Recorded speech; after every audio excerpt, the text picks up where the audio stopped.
And typically, All right. we only, Good evening, everyone. Go ahead, Chuck. I was going to say, typically we don't have anyone on the screen until we bring them up for their meeting. So. Yep. All right.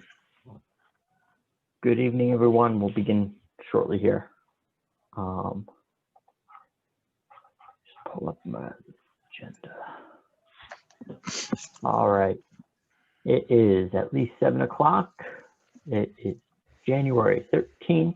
We'll begin the Conservation Commission meeting. We've got a pretty quick agenda here, but we should got a few projects to kind of go over within the old new business. Starting, we'll start. So first, the way we typically hold the hearings is we will open up to the applicant to describe the project or any changes to the project, any updates based on what they have. We'll then turn it over to the commission for review and comment, and then open up to the public for any questions they might have. If at any time a project's up and you're looking to get the attention, there's a raise your hand feature, and we'll try to unmute you. In addition, if you feel like you didn't have a chance to comment or provide comment, you can always email the Conservation Division through the Conservation Division webpage on the town website. So with that, we'll get started on our first project. The first project is actually 1312 Main Street. Chuck, this was continued at the request of the applicant. It was, and if you want me to bring the commission and whoever's wants to know about this meeting up to date, we've received the notes from our third-party wetland reviewer, LEC, and Martin on just the end of December on 12/30. And as we were coming closer to this meeting, we sent out an email because we hadn't heard from the applicant, their engineer, or their wetland scientist. It turns out that no one has talked to the other party and nothing's been discussed. We don't even know if there's issues with the wetland line. And I know that Jack Sullivan is putting together a plan based on Ann Martin's comments, and that hasn't been reviewed yet. So we expect that the plan will be sent out to myself, to Ann, Norris Environmental, and we'll be able to get together outside of the Conservation Commission and review the plan, and then kind of work out any problems that come up from the applicant. And at that point, we can bring it back to the commission. Hopefully that would be on our next meeting. I think that would be January 28th, but we would need that information to the commission by January 20th. So there's a lot of things that has to happen. Like I said, we don't even know if Norris Environmental wants to, dispute the wetland line. And then I think Jack is just trying to work with the comments that he received from Ann about the rain garden. So that's where we're at until some information comes in. I actually don't even know what meeting they'll be on at this point, but I have it scheduled or penciled in for January 28th.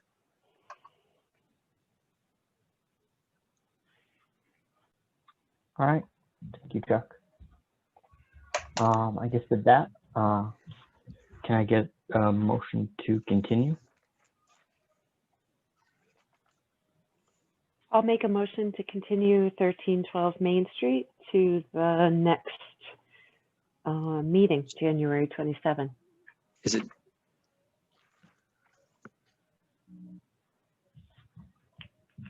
Sorry, did I hear a second? Second. Michael Flynn, agree? Anika Scanlon, I'm in favor of that. All right, hold on one second. Martha, go ahead. More in favor? And yes, the 27th right date. Thank you. Carl, Carl Ciccone in favor. Scott, no, can you hear us? Keith in favor. And John, John Sullivan in favor. did I miss anybody? Dave? I think Dave. I thought I heard Dave. Yeah, I think we got Dave. Okay. All right, thank you, Chuck. All right, we'll move to old new business. You know, on that, there are two items that came up in the time that we were going. And Chuck, I guess we can start with 16 Border Road. Yeah, so in old new business, the discussion items, we have two. We have 103 Haverhill, we have 16 Border Road, and I would suggest the first one we get rid of would be Dolan, the administrative report, because I see Jack Dolan's here, and I could just give that quickly, and Yeah. then we can get that going. Yeah, I'm fine with that. So that's the certificate of compliance for 754 Main Street, Yep. 754 Pearl Street, 270-90. So this one was the one that, you know, we had the record, we had copies of, but couldn't find the official, but it looks like you were able to do some searching and located it. Can you let me know? Yeah, so Let us Mr. Dolan, I have you on the correct agenda item. Is that, you're saying There no? are two Dolans. I think there are two Dolans. Apologies. I'm 16 Border Road. 16 Border Road. Okay, thank you. Sure thing. Just making sure, Mike. But let's continue with this anyways. So Yeah. for Dolan, I had this is several months old, and with COVID, we had no access to town hall for a while, and then no access to archives. And finally, over the Christmas, it's not really a break, but the Christmas time, we had staff go up there and start pulling down boxes, and we were able to, of course, not find it in the correct box that we thought it was in, but within 3, we were able to find that that jacket. And there was several copies of the certificate of compliance in it that were exactly the same as the one that the Dolans had sent me, that I guess they had a personal copy of. So with that, with verifying the fact that we did have a copy of the certificate of compliance, I would ask the commission to allow me to create a copy certificate and have it notarized and send that off to the Dolans so they can get this recorded and removed from their deed. So moved. Second. Michael Flynn in favor. Monique Scanlon in favor. David Panett in favor. Is it, Carl? Carl Ciccone in favor. Go ahead, Martha. Martha Moore in favor. Uh, Keith in favor.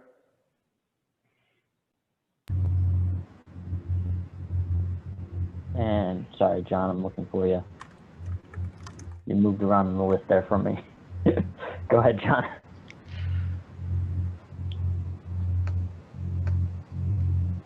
Oh, can you hear us? Yep. John Sullivan in favor. Oh, great. All right. Looks like that's good to go. Okay, thank you. So out of the 3 that's left, I guess we're going to 1503 Main Street would require showing some plans. So would 103 Haverhill Street, but Border Road is more the request that was sent around to the Conservation Commission, and that's more of a discussion item. So it's up to the chair which one he would like to take next. I mean, we had Mr. Dolan up here. We might as well do 16 Border Road Okay. while it's on there. Okay. So let's get everybody So- on.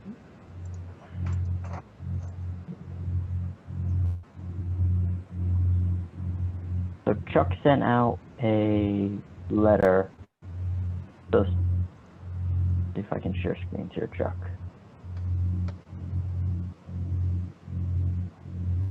All right. Okay, so 16 Border Road. This one, Chuck, can you just remind the commission? I think I mean I recall which one this was, but can you just give a rundown? This was the one where there was some additional cutting in the front and some work that needed to be done, and there were some plantings that was performed to essentially clean that up, correct? So let me just give a rundown for so 16 Border Road came to the Conservation Commission as a piece of land that was previously considered undevelopable. And we had an engineering crew in here that put this forward, and they ended up building a house, but just beyond the perimeter of the foundation, they left themselves 15 to 20 feet of kind of area that would be turned into grass. And then beyond that, they would be into the 25-foot ZNV, zone of natural vegetation. This project was sold to another developer, and that developer brought it forward, built the house. And during the construction, the ZNV was disturbed and turned into lawn. And so now there's 25 feet more lawn than there should be. And it's not just on one side. There's actually the jurisdictional setback lines on this side, the back, and the end. So on three sides, you will find that everything was kind of pushed back from a zone of natural vegetation into a landscaped zone. So I went out there, and there was some other issues, and we worked through those, and we came down to the fact that we need some planting here. It needs to be vegetated, and that's what the Conservation Commission asked for, and that's what the builder and the applicant did. And they planted a lot of plants, but of course they couldn't reestablish the volume and the density that was there prior to this clearing, grading, and hydro seeding. So the commission, and we were asked at a meeting, but the commission just told the applicant that we would wait till the spring to see what this area looks like, and to see if it came in that, more dense or denser, and what the die-off was, and that's how we left it. Then I received this letter from the applicant's attorney, and we worked on it together, trying to, establish what had been done and what the Conservation Commission is looking for in the future. And we got it to about this point, and I always let everyone know that I was working with, that the Conservation Commission is going to have final say on this letter and what it means to this project. So that's why we're here tonight, and that explains the letter that's in front of you now and any changes. I know that we have Steve Skiffington on the line, and Dave McBride. Thank you, Dave. And probably the applicant or the new homeowner too. So Dave, if you want to add anything to what I said, just give a summary. And then at that point, it goes back to the commission and back to the chair, and then we'll take it on and then have some questions ourselves before it goes back to a discussion with the applicants. Okay. Dave, do you have a summary of this letter, or did I capture it to your liking? Good evening. This is David McBride, and thank you for that presentation. I think it's exactly what I expected it to be, and the representations you've made have been accurate. We do respectfully ask that the board allow you to sign this letter, which will allow us to close on the property.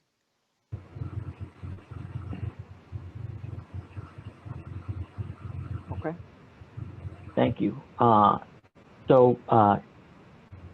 Chuck sent this around to everybody. Did anybody have any questions or comments?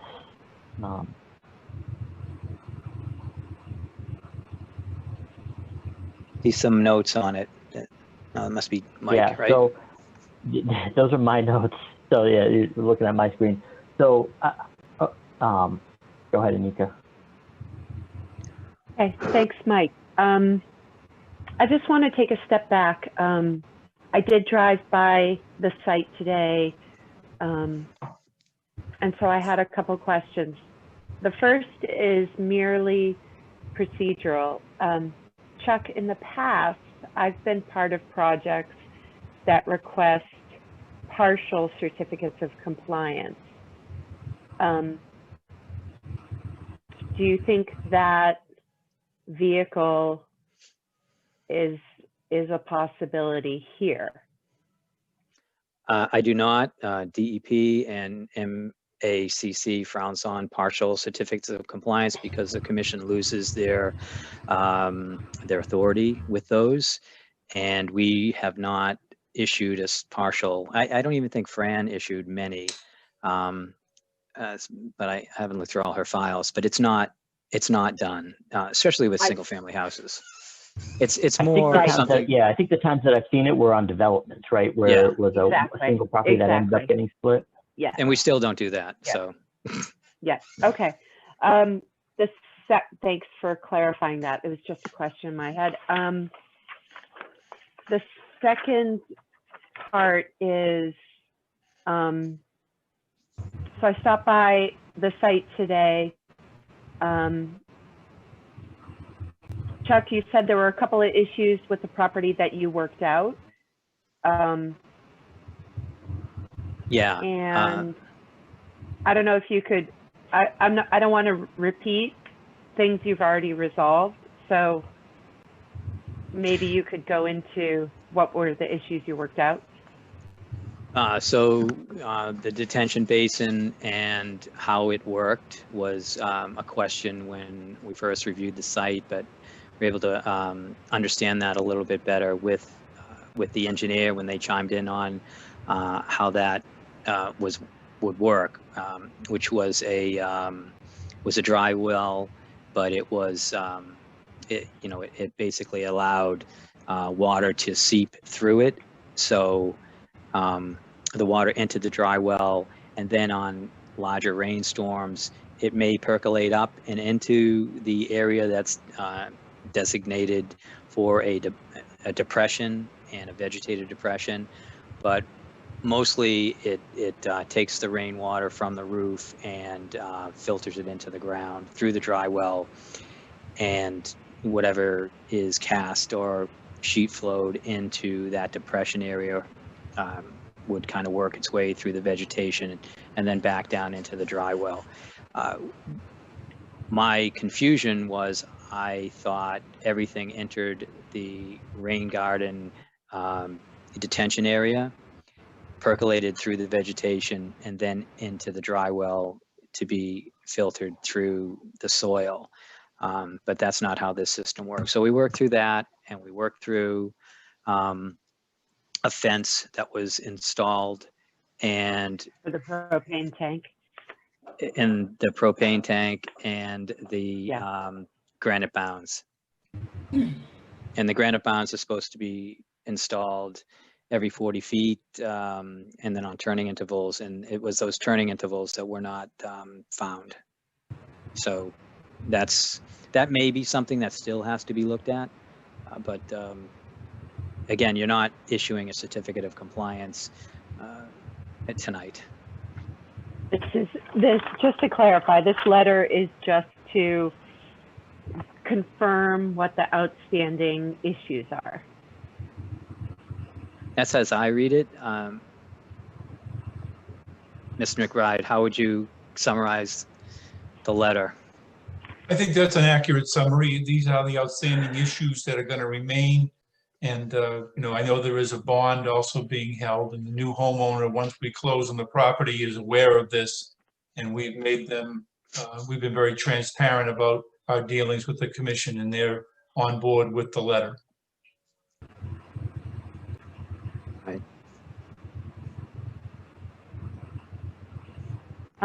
So going to the site, I understand those white pines are planted, those 4 white pines. I didn't look behind them to see if the red maples had been planted. And it was also obvious and highlighted on the plan that the New England Conservation Wildlife Mix is not down. And I'm not 100% sure if the high bush blueberry and the inkberry have also been planted. There were some plantings where the red dots were, but I didn't verify the species. They were small, if any of them were there. If I Chuck, could offer, I think Go that ahead. was my confusion too, that it was too early to see survivability and then to understand what was planted. A lot of this happened in December, and we, so we were confronted with, an applicant that was willing to plant whatever he could get in the ground at the end of November and December, but the likelihood of it all surviving, I was unsure of. So, Yep. And then just the coverage also, that was another issue I had, because when you were out there, you saw that, where they did stop the grading and hydroseeding, that was pretty dense vegetation. And that was what, that's what was supposed to be replaced. Okay. I just want to make sure it's clear. Yeah, I think the process in the spring would be to go out with that plan and walk through the site and, check off each plant and understand whether it survived or not, and then move forward. I mean, this is usually a couple-year process to check on the survivability. But the order of condition allows the commission to issue a certificate of compliance, but hold the bond. So that's why, we want to see what this looks like in the spring and then have another discussion. And just as a follow-up comment, the surveyed bounds are not where they were proposed to be, with an offset of, according to the scaled plan, in some places 5 feet. The bounds at the site today were extremely visible. I would call them almost fence posts. Very visible, granite bounds. They were out there, but I don't know if the commission wants those bounds relocated before transfer.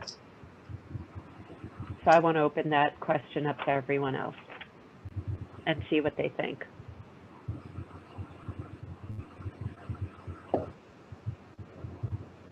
Nika, were there specific bounds that you felt? I mean, to me, the ones that were most off were the 2 in the front of the house, one next to the driveway and one next to the pathway from the driveway to the front door.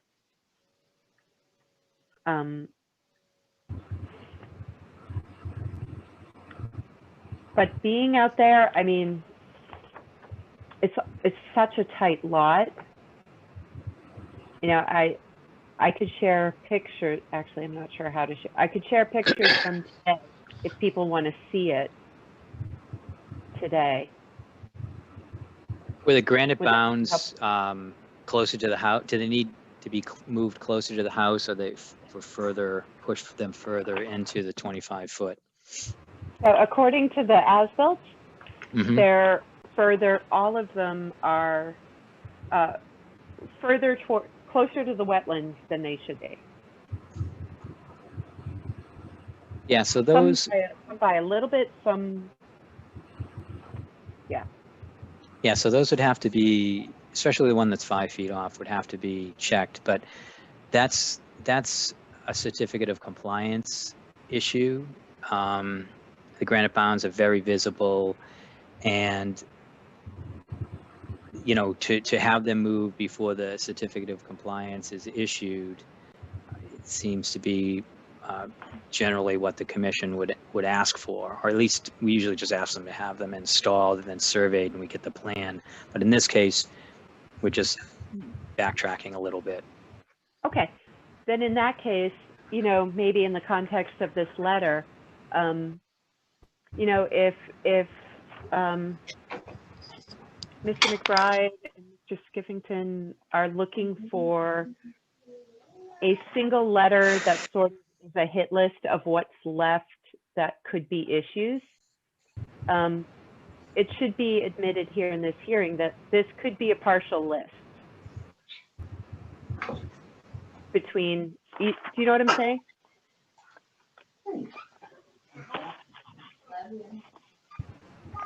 Well, I think the Yeah, idea is That's we how should I get- see it.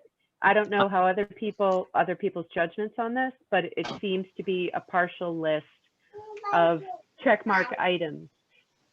Okay, however, there might be another list that gets them from all those checkmark items to a certificate of compliance. Here, I think the way the letter is written actually covers that without getting too overly specific with too much verbiage. It already says it in the first paragraph.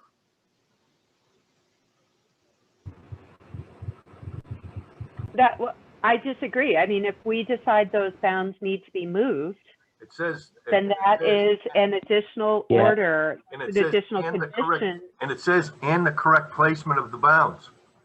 It says that. Yeah, Anika, the last sentence Okay, of the, sorry. Thanks, Dave. I missed that. And Okay. it says the success and growth of the replacements, shrubs and seed. So if they're not Shrubs and successful, they have to be. Okay. In order for them to get the certificate of compliance. So I think without getting overly verbose, what you're asking for is included in the letter. So that the first sentence is that too strong for how the commission feels? I think it's the first sentence. And then it ends with the work has been completed to the commission's satisfaction, except for what we're talking about. Right. Does anyone see anything? I mean, to me, you're signing off on everything except for what we put in this letter.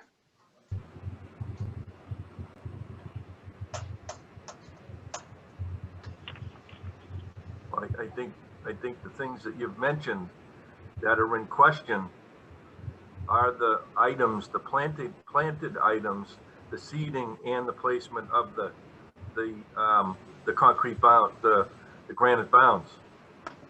There hasn't been anything else mentioned other than that. True.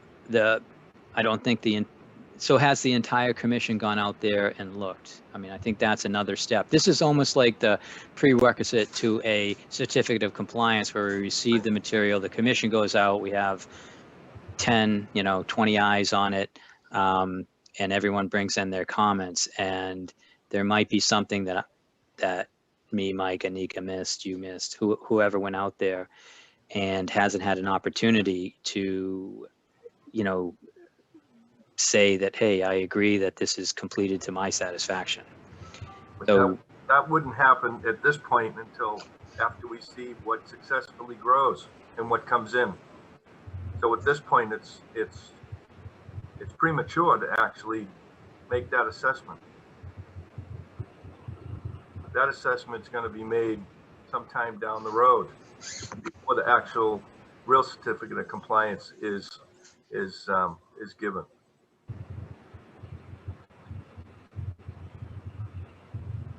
I guess I don't follow, Dave. I mean, I think Chuck's right. I mean, ultimately, I think what we're saying here is that the only thing that I mean, in essence, while we just said we frown upon giving partial certificate of compliance, I mean, I think in essence, this letter is a partial certificate of compliance. We're saying there are no other open items with the exception of planting and the bounds. Right. I think we're releasing all the other items on that. What are the other items? Okay. Well, Chuck, Dave, every time somebody comes from a certificate of compliance, we look at what was built on what was shown in the permit on the plans actually built the way they indicated. Okay. You know, I've gone out there when this first came out there. I went out there. You know, Chuck and I reviewed what has been done, but generally this is a process that the entire commission has, just like Chuck said, has the opportunity to go out, review, because every person in the commission comes back and sees something different and said, well, when we're in the permit process, this is what I thought or saw, and this didn't happen. You know, it's really just been, but when the issues with the planting came up, it was really just myself and Chuck that went out there. I can't remember if I think we had asked the members of the commission to go out to see when everything was cut, but I don't know that anybody's seen kind of the result.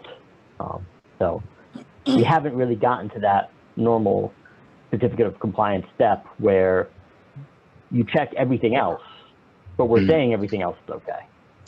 Right, and just to add even more confusion, sorry, Tay, I would tell you that I did look at it, and this is probably my list of what I saw out there, but I think that if we could tone that, completed to the commission's satisfaction, tone it down a bit to give us some, wiggle room in finding other things. I think we're pretty much on top of it. I don't know what else would be found out there, to be honest with you, but it's just like the most obvious stuff really stands out, and then as soon as those are addressed, then you start seeing other things. There could be other things, or there may not be. I do recall one of the things that come up on this was there was a difference between the accepted plan and the plan as built when they did the driveway. Has that been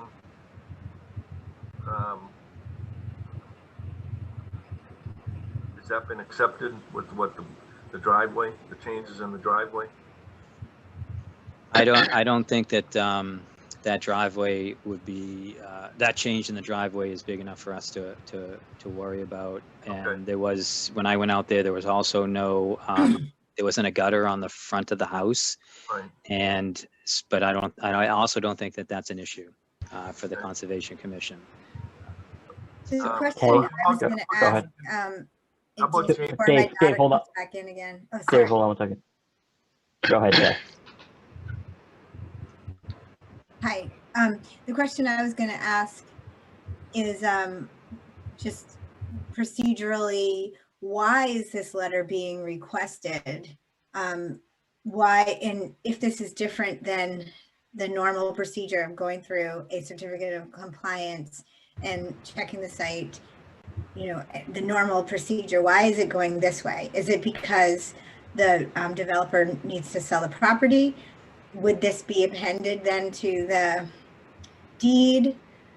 How does that work? And is there a way to, I guess finally would be, is there a way to rewrite that paragraph so that it just addresses the concern of the plants growing?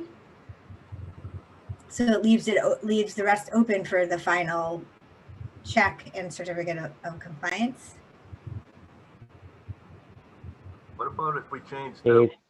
the word in the first sentence and saying finds instead of finding all, saying that the majority of the work has been completed? That actually leaves a lot of things open.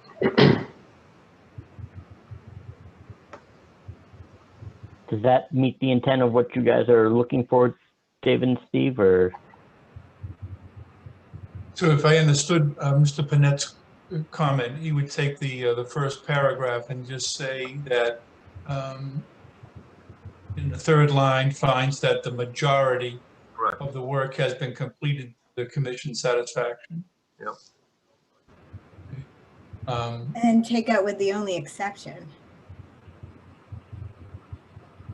And some exceptions being.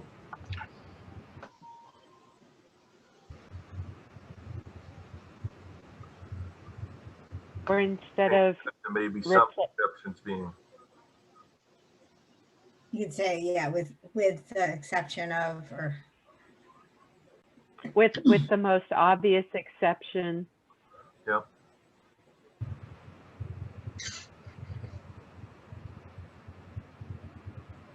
Notable exceptions. Yep.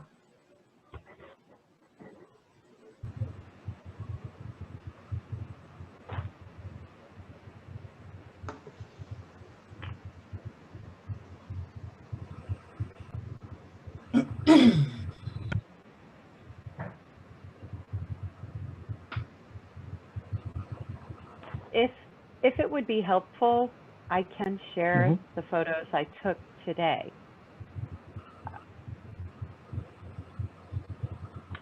If anybody wants to see them. I'll let the other commissioners decide. And I guess my take would be ultimately, just like we've been saying, it was what I'll say. I've been out there, but ultimately, when we do a normal decision like this, I guess there are times when we rely on the commission members that have been there, but we still offer the opportunity for a commission member to go. So they may help. I don't want that to be the required replacement.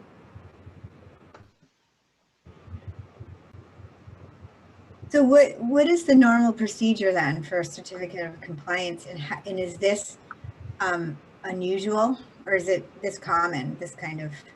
This is rare, but it has happened before.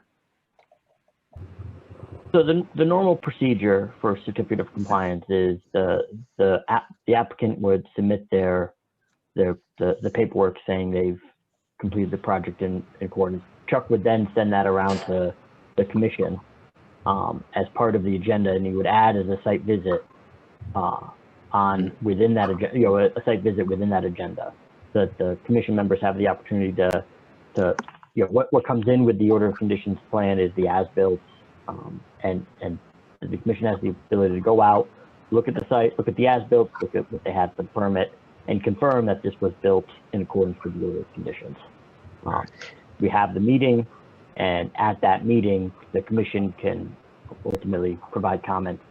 Generally, we like to provide them earlier if there's minor things that they can kind of take care of before the meeting, because that's generally what we find is that they're minor issues.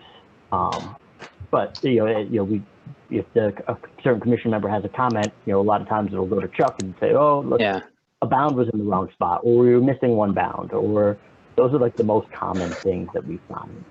So this big items. Yeah. Go ahead, Chuck. Oh, I was just going to add a little background. If you're not finished, I'll wait. Well, so I was say, go ahead, Chuck. I'm done. All right. So throughout the project, I try to make the developers understand that when they ask for their occupancy permit, that we're going to ask for a certificate of compliance. It's our opportunity to do that. One of the things that happens in town conservation commissions is there's a lot of certificate of compliance that never get filed because they're forgotten about. Because once you get into the building, what else is there to do? I mean, really, no one's asking you. We don't go after them. The certificate of compliance process is up to the applicant and the homeowner to resolve. And if they don't know about it, or if they don't want to get into that, then it only comes up when they refinance or sell.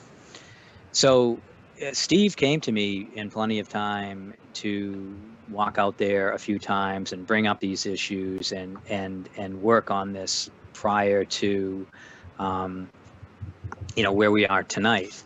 I had been out there with Steve, we met there with the engineer, I went out there with Mike, and this was all before this letter happened. And Steve knew that it wasn't what we asked for, it didn't match up to the plans, and there were things that needed to be done. Steve, I should say Mr. Skiffington, kept on needing, something for the buyers. And he kept on, asking me what's needed. Is there any way to get this? Is there any way to get that? And so this process that we're in is that something that's been brought through to us from the applicant, but this wasn't last minute. Steve understood that they didn't meet the plans, that the commission was not going to sign well before we got to this point, well before maybe even the closing, and certainly the certificate of compliance.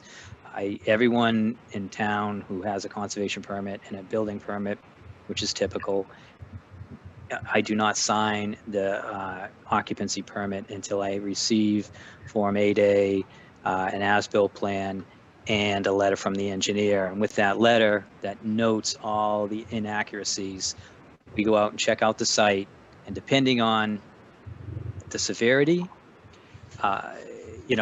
it allows me to either sign or say, I got to bring this to the commission. That's where we are with this one. And so that's more of the background. Thanks.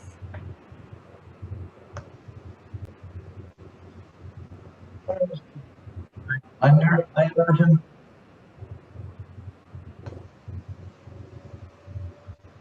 Scott, you there?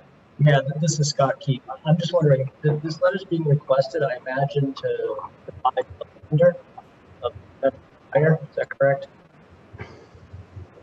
I'm sorry, I didn't hear what you said. I couldn't hear all of it.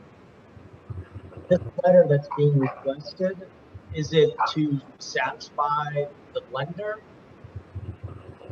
Well, it's to satisfy the buyer, and really just to make sure that the buyer is aware that we don't have a certificate of compliance, and that the buyer will be obligated to abide by what he needs to do to get a certificate of compliance. In other words, it will be a continuing encumbrance on the property until the issues set forth herein and anything else that the commission requires when the time comes to get that certificate.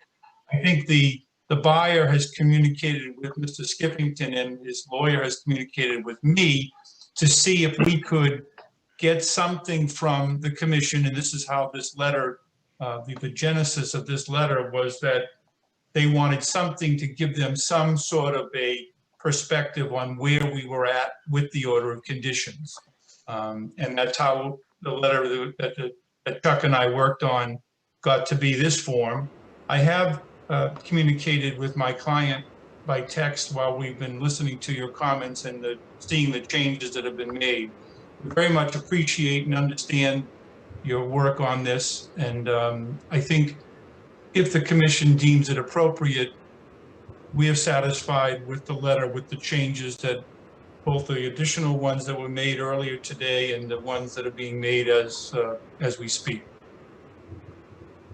And I think, respectfully, I think it does give the commission latitude to get whatever it needs to get at the time that a certificate of compliance is going to be requested. And the way that our understanding and our agreement with this buyer states, Mr. Skiffington is staying in the picture, although the buyer is obligated and is well aware of what's going on and legally obligated to comply with these requirements. Mr. Skiffington is too, by virtue of our contractual agreement with this buyer. Mr. Skiffington will stay on and see this through to an appropriate conclusion with a certificate of compliance. Okay. All right. Thank you. Thanks, David. Yeah, I think now with these changes, what we're looking at now, I ultimately think, I think this leaves it open. I think this covers what I see are the clear outstanding items. but still allows the openness that for those of you that hadn't been able to get out there, if there's something that you see to still, it still allows the order of conditions to control. So I think I'm comfortable with what we have here, but I guess, is there any other edits or comments from the commission before we? All right. Then, do I hear a motion? I don't think this is, you just approve the letter, I guess. Well, I think we have, so I guess we should have a vote to just allow you to sign, Chuck, I guess would be. That's fine. Yeah.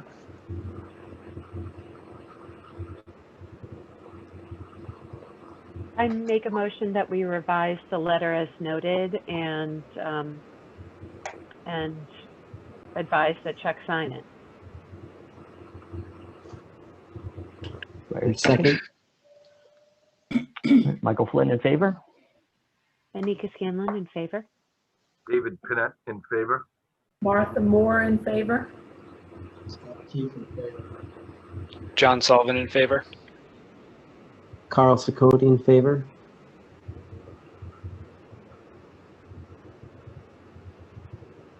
John? We had Dave. No. John Sullivan in favor. And Dave? Oh, I already said David Pinette in favor. Okay. All right. All right. Thank you, guys. I Mr. appreciate Chairman you and taking us, members of the walking us through the commission. process. Thank you very much for your patience. Thank you. Thank you, David. Thank you, Steve. Okay, thanks. All right. Yeah. I would suggest going to 1503 Main Street next. Okay. So this is under enforcement. This is 1503 Main Street. For the commission members, we received documents from Chuck kind of circling two areas on the project to take a look at.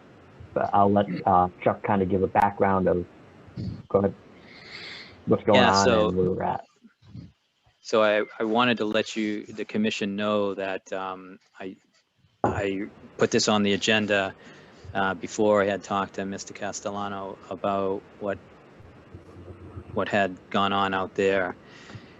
And he agreed to work with the commission, and he's come to the meeting tonight. So I ended up not sending out the enforcement order.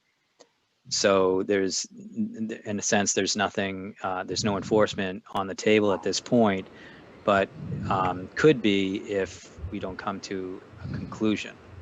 And with that, I'll just start my summary that on, I believe it was, I think it was December 28th, I was asked to go out to the site, and that a closing was happening a couple days later. And so I think I went out to the site, and I had contacted the engineering department and the building department, and it seemed like both departments had an issue with something out there, and it was understood that they weren't going to sign.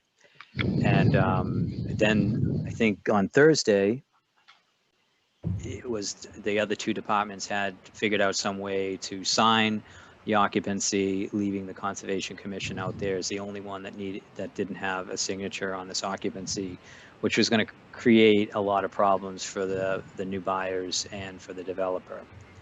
So I think it was that day I talked to Jim Castellano, and we talked over what I saw out there and what had happened, and I got him the plans, and what I wanted to bring to his attention is a retaining wall that's on the back of the house on the lower right hand side, and an area that looked like not only looked like, but on the plan, and I hope that's in front of everyone right now, where it says erosion control barrier ECB on this red line here that runs around the property. on that line, let me get this out. There you go. This line here, the erosion control barrier line, you can see right in this area here, and it wraps around in this direction and around here, which is kind of like a circle looping effect. And that typically is an aerial view of the drip line of the trees. And the erosion control barrier is also considered limit of work.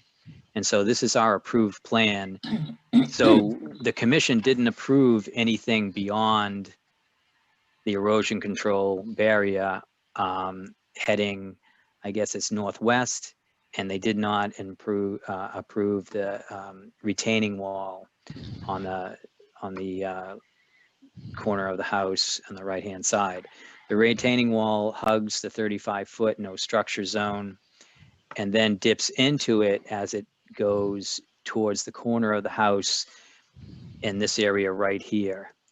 I'll leave it up to the applicant to propose what they can do, but I in my opinion, I thought they could just eliminate the stones, have a good portion of the retaining wall in front of the 35-foot line, and then just grade out this area in the back, and that would eliminate the need for a variance, or for us to approve a variance for encroaching into the 35-foot zone with a structure.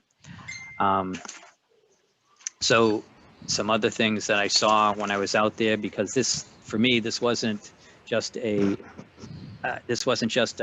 signing off on the occupancy permit. I needed to get ready for the certificate of compliance. So, there was trash, there was erosion, there was grading beyond the erosion control barrier line that included some tree removal, and that was on the I'm going to say northwest side of the house. And there was some, construction debris out beyond the erosion control line. A lot of that stuff can be cleaned up and easily cleaned up, and it wouldn't come to the commission, except for the retaining wall and the clearing. So this, on our order of conditions, it's to have the transaction happen on the occupancy permit. I asked Mr. Castellano to get me a written acknowledgement from the buyers that they understood that there was an order of condition on the property. He had done that, and there was never a bond issued for this property, and he was able to bring me a cashier's check for $5,000 to set the bond. And we had a deed covenant accepted in this transaction. I don't believe I saw that, but I'll leave it at that. Jim can correct me if that's the thing. And their granite barns are not installed. So there are a few items that we need to clean up on the certificate of compliance, but tonight we're here because of the retaining wall and the clearing on the northwest side of the property in essentially this area here. There are 2 replacement shrubs somewhere in this area, one there and maybe one here. And that's what I saw, and that's my report to the commission. Chuck, and I think this is what you hit. I was just going through your email that you had sent me back on, this was New Year's Eve. It said that written acknowledgement of the order of conditions by the new homeowner has been received. Yep. But it was the deed, the covenant in the deed that. Yeah. Okay. Yeah. That's one of the things that the language will be in the deed, but I don't know that we ever saw that. Okay. Right. All right. Good evening, ladies and gentlemen of the board. Just wanted to say hello, and thanks for having me come to this, and thanks for not sending that letter out, Chuck. As we discussed, can everybody hear me? Yeah, Jim, can you just introduce yourself just for our minutes? Yep, sure. This is James Castellano, Armored Development. I'm the developer of 1503, 1505 Main Street here. Excuse my voice. And You know, the reason, number one, about trash blowing in the woods, it's not, there's debris out there. And I have seen it out there, but I was under the impression that we weren't supposed to go into the woods, anything beyond that silt sock. That's just the way I understood it. But like I said to you when we spoke last week, Chuck, I'm happy to go in there and pick that stuff up. I have a couple laborers that work for me periodically. I'll do it myself as well. I'm a fanatic about keeping these sites clean. So I was just adamant about running in and out of there, always worried about, someone's going to go in those woods and Chuck Tyrone's going to pull in while we're beyond that barrier. And he's going to say, what the heck are you guys doing out there? And then I feel like, I've always felt like that's the situation. So I was always afraid to tell any of my guys or any of the employees to walk into the woods. So after you told me we can go in there, I assure you that that'll be all cleaned up. Secondly, we kind of ran out of time with the planting, with the cold weather. We got the hydro seeding down as quickly as we could to get some growth, if any, before the frost comes. We'll have to re-hydro seed the entire both lots in the spring, and I intend on doing that. I intend on planting all these trees and shrubs that we plant, that are shown on the plan. However, the two plants that we put up in the front aren't shrubs. Those are big blue spruces. Those are just, of course, they start out at 5 or 6 feet. But those two blue spruces, I don't have a marker like you have, I don't think. Can you guys see my mouse moving? No. Okay. You don't. Yeah, you won't have. Up along 28 to the left of the entrance, the driveway, there are two trees staggered out there, and they're going to grow to be probably 20 plus feet tall, 15 or 16 feet in diameter. They're big, beautiful blue spruces. I'm sure all of us here have seen a fully grown blue spruce. So they'll take up some space up there. That's why they're spaced out wide. They're there for a long time. As you see in the plan, you pull down the driveway on the left-hand side, as those 1, 2, 3, 4 green circles, we plan on moving forward in the spring when we can get into the ground and assure that the trees will take. I don't want to plant anything that is going to end up dying, and we end up spending $200 or $300 a tree. And as you see, we got quite a few of them to do. I want to make sure that we plant them in the spring so they stick. They grow healthy, and we don't have to replace them again. Regarding the back right corner of that house where that little red, right there, it's so close to the silt sock. I'd like to go out there with you, Chuck, and anyone else in the board that would like to meet me there, when the weather's better.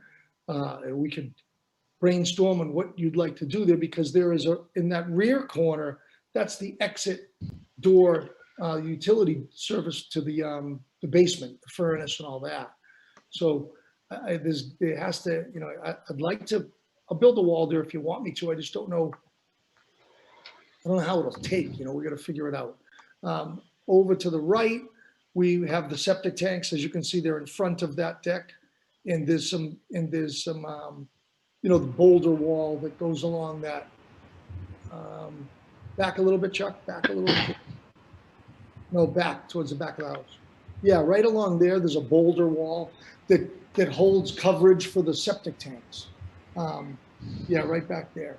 So that boulder wall is there. It's holding up the fill, for lack of a better term, the material that covers the septic tanks. Right. So that's the retaining wall that I'm mentioning. Yeah. So if we could get out there, and like I said, I'm not against manipulating whatever you want me to manipulate. Plant the trees along that. And there's 6 trees along that little corridor there beside the leach bed along the driveway. So we just ran out of time. It's not that we're trying to sneak away and not get it done. We have $1.2 million house that's in the back that has to sell still. So a lot of work still has to be done in the spring. And as we discussed, I plan on giving you another $5,000 bond for that house as well.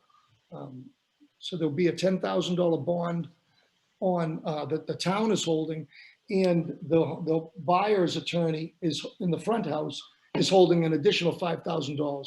So to assure that it gets done on their side too. So they're not stuck hiring somebody.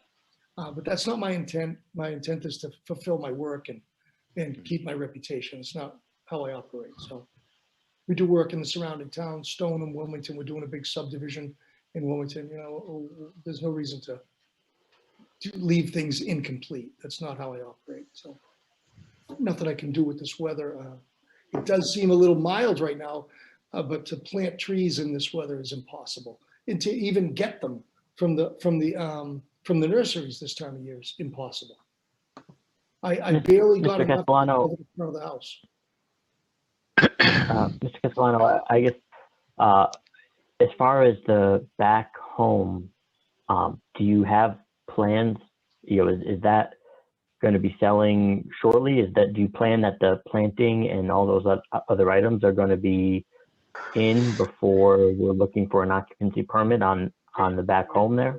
I mean, to be perfectly honest, from your lips to God's ears, I'd love to see it sell tomorrow. I mean, I'm paying juice to a construction mortgage. It's $1.1 million.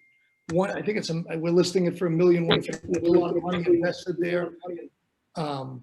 Like I mentioned it earlier in my statement, and as Chuck knows, I'm willing to put up another bond, $5,000 for that house too. And if more is needed, I'll put a bigger bond up. But if I'm lucky enough to find a buyer in the next, 60 days, I would love to be able to close on it and have the money held by the town for me to get this work done. There's nothing I can do to plant stuff in February, So I'm hoping it sells, if that's the answer. I mean, that's the objective. Are besides the planting, and I don't disagree with you. I think maybe the best solution to this is we try to coordinate a site visit with yourself, Chuck, and Sure. any members of the commission that want to go. But are there items, and maybe this will be apparent when we're out there, but are there items that can be taken care of besides the planting, so that if you do, we hope you sell it and you're able to close, but so that if you do close it, that it is just the planting. I mean, you're absolutely right. Wintertime, we're now not at the appropriate time to do any sort of planting. But if there's any other open items, I'd like to make sure that those are taken care of before there's another occupancy permit that comes before the Absolutely. commission. Whatever can be done, cleaning up, of course, while the snow is all melted right now, we're going to go right in there. As long as you're aware, we're going in beyond that boundary, with gloves on and a barrel. We'll just pick up whatever, minimal trash is out there. A lot of it, I'm not pointing the blame, but a lot of it is just trash that blows around. When we had those big windy storms maybe a month ago, and the neighbor that lives in the existing house, his trash tipped over, it blew all over the place. So, I mean, we picked up what we could, but I can tell you, we'll do whatever we can do. Everything but the planting we'll try to get done immediately. I mean, there's no sense in not doing it. I want to get in the woods and pick up the trash before the snow flies again, right? Yep. Martha? All the drainage is in, all the systems have been inspected. We've got tons of photographs of every stage of it. I've emailed Chuck. The engineering department saw them. They signed off on them. The back corner where we're talking about that retaining wall, there's really not much we can do while the ground is frozen and kind of mucky with the rain. I'd like to wait until the spring so we can do it correctly and not cause erosion over the, you stop messing with it when it's raining and when it's cold, all of a sudden it's flowing over the silt sock and it's a mess. Martha? Yeah, I went out and looked at it maybe yesterday, and it looked to me like the erosion control barrier, instead of making a sharp turn southward parallel to Main Street near where it says stormwater infiltration system #1, yeah, continued on sort of toward Main Street above that row of rocks. Yeah. And so I think an area that Chuck has pointed out that we're concerned about is in that area where it says stormwater infiltration system, there's a clump of trees and another clump of trees and some trees near the rock. wall and, or the row of rocks, I think those trees are all gone now. So, Well, there was only one nasty old pine tree there, and it was rotted, it was dying, and it was kind of masking the existing telephone pole.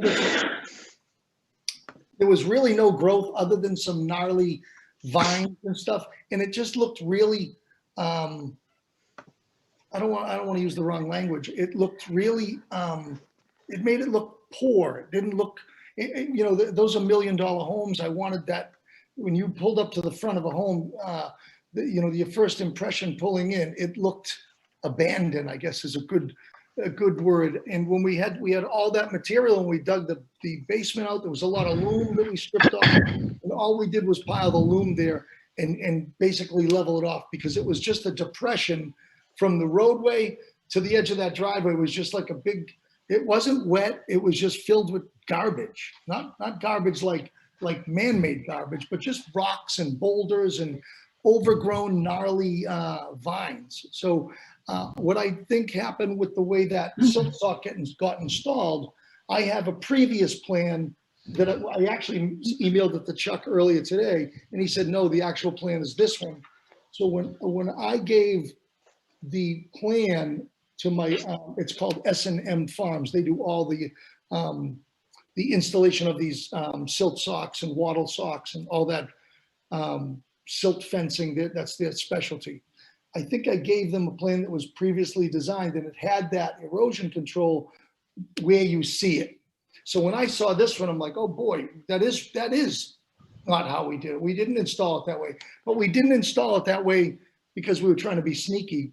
We just installed it because that's the way we had it originally in our preliminary designs. We had, you know, of course, you go through layers and layers of these submittals, and they get changed. And for some reason, I must have emailed S&M Farms, you know, maybe one step back from our approved letter. There was nothing in there that was wet. It was nothing but ugly debris that was really up front on the road. And I figured planting some nice big blue spruces there are going to give the neighbors, the homeowners, some insulation to the traffic when traffic is busy in the morning, and then back at 5, 6 o'clock at night, you know, 28 can be quite a few cars going by. So I figured those blue spruces in a few years are going to grow thick and hardy. And Chuck and I discussed maybe some further planting in that area. So yeah.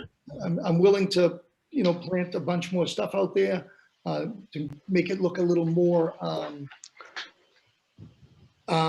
more like foresty, if you'd like. And we could plant some real trees. We'll plant some indigenous shrubs, maybe some ornament grasses. But you know, I'd like to have some input from you and the rest of the board, what you'd like to see planted there. That's what Chuck and I discussed.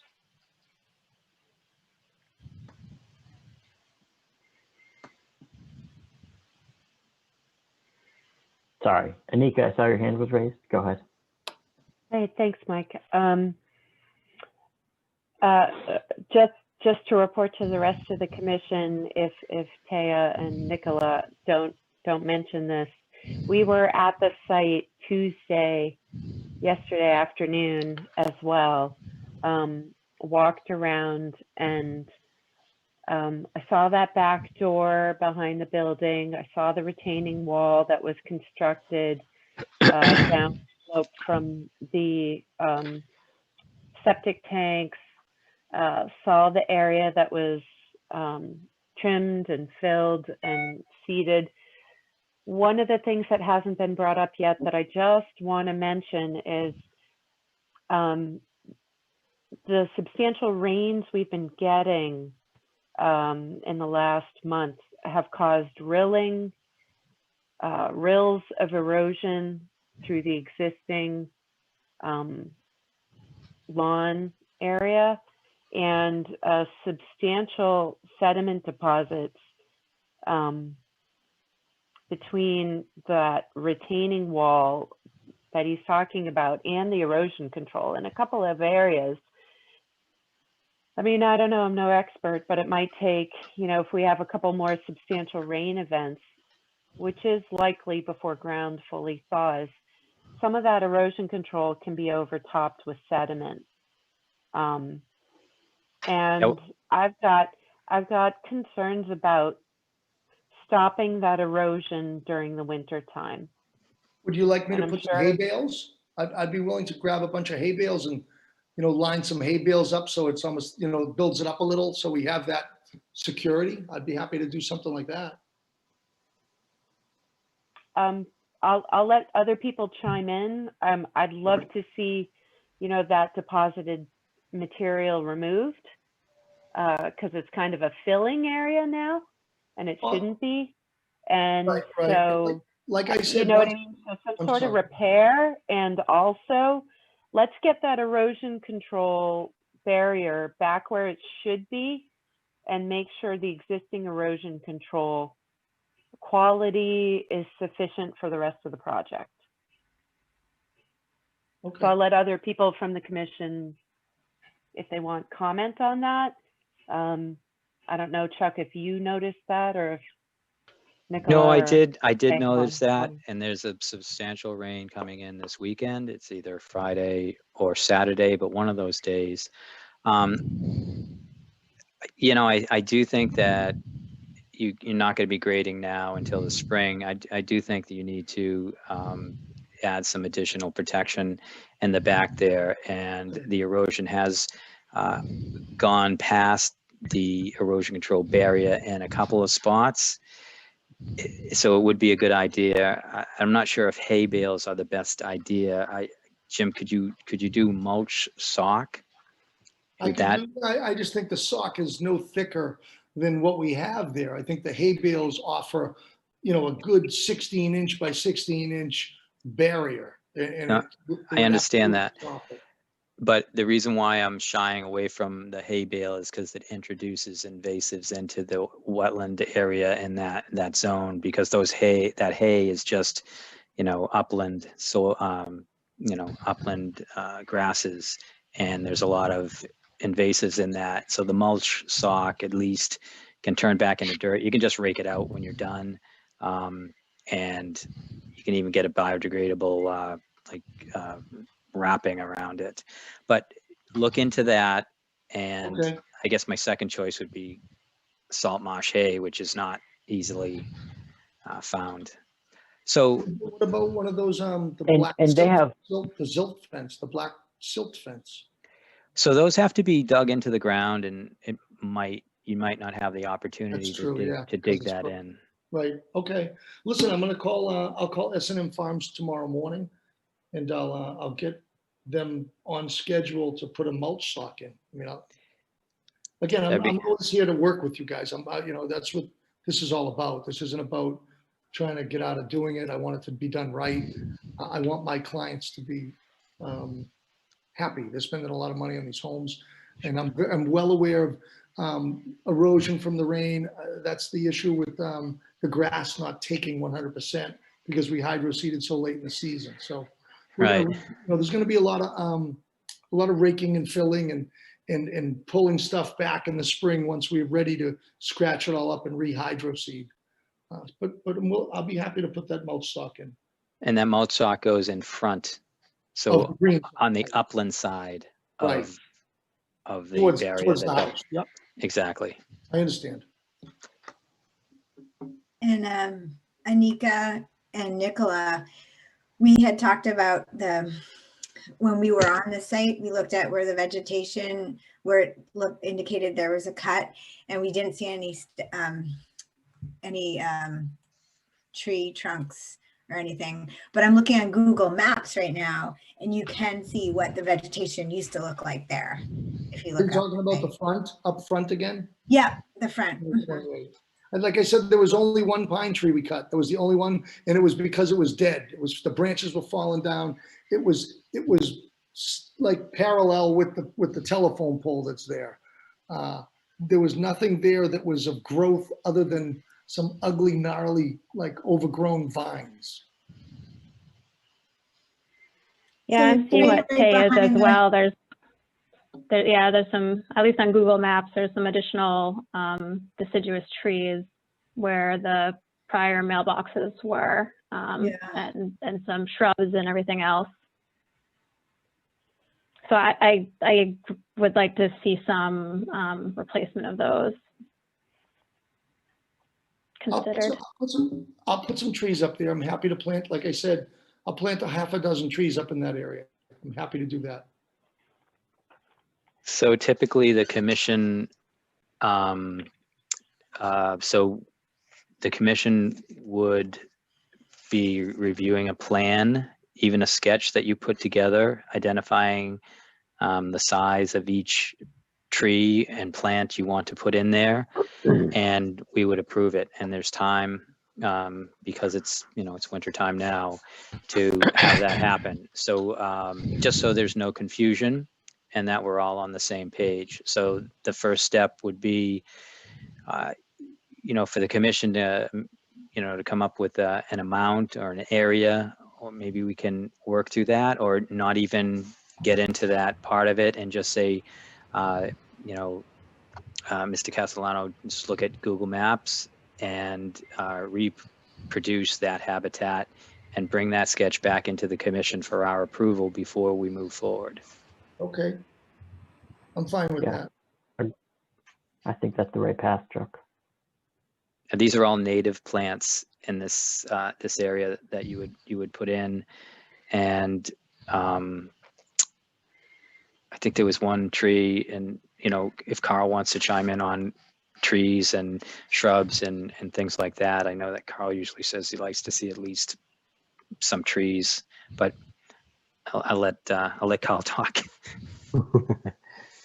Yeah, I think that the spruces are, if we're looking for some screening from the road, noise, etc., or just something nice, there's always the white pines, the eastern red buds, eastern cedars are beautiful and will provide that, and also be large enough to reproduce some of that habitat, like Chuck was saying. So if you're willing to plant we'll see what the plan or we agree on a quantity, but that would probably suffice.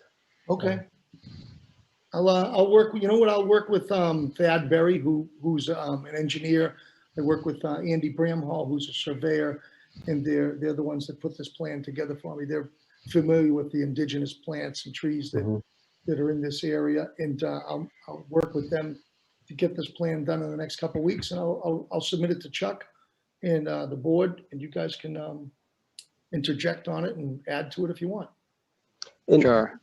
I could just add one more thing for efficiency. If the plan is approved in the next month or so, or meeting, you can, I'm sure you're familiar with this, but you could reach out to the nursery in February, right, and price and reserve these plants. So you could get going as soon as you can. So absolutely. I work with Bedford Nursery. They're pretty aggressive, and they're pretty well stocked early. So yeah, I will be working with them because we have a couple other projects going that we have a long list of stuff. We'll just add to it and delivered. Perfect. First round of planting. Yeah. Perfect. Yep. Okay.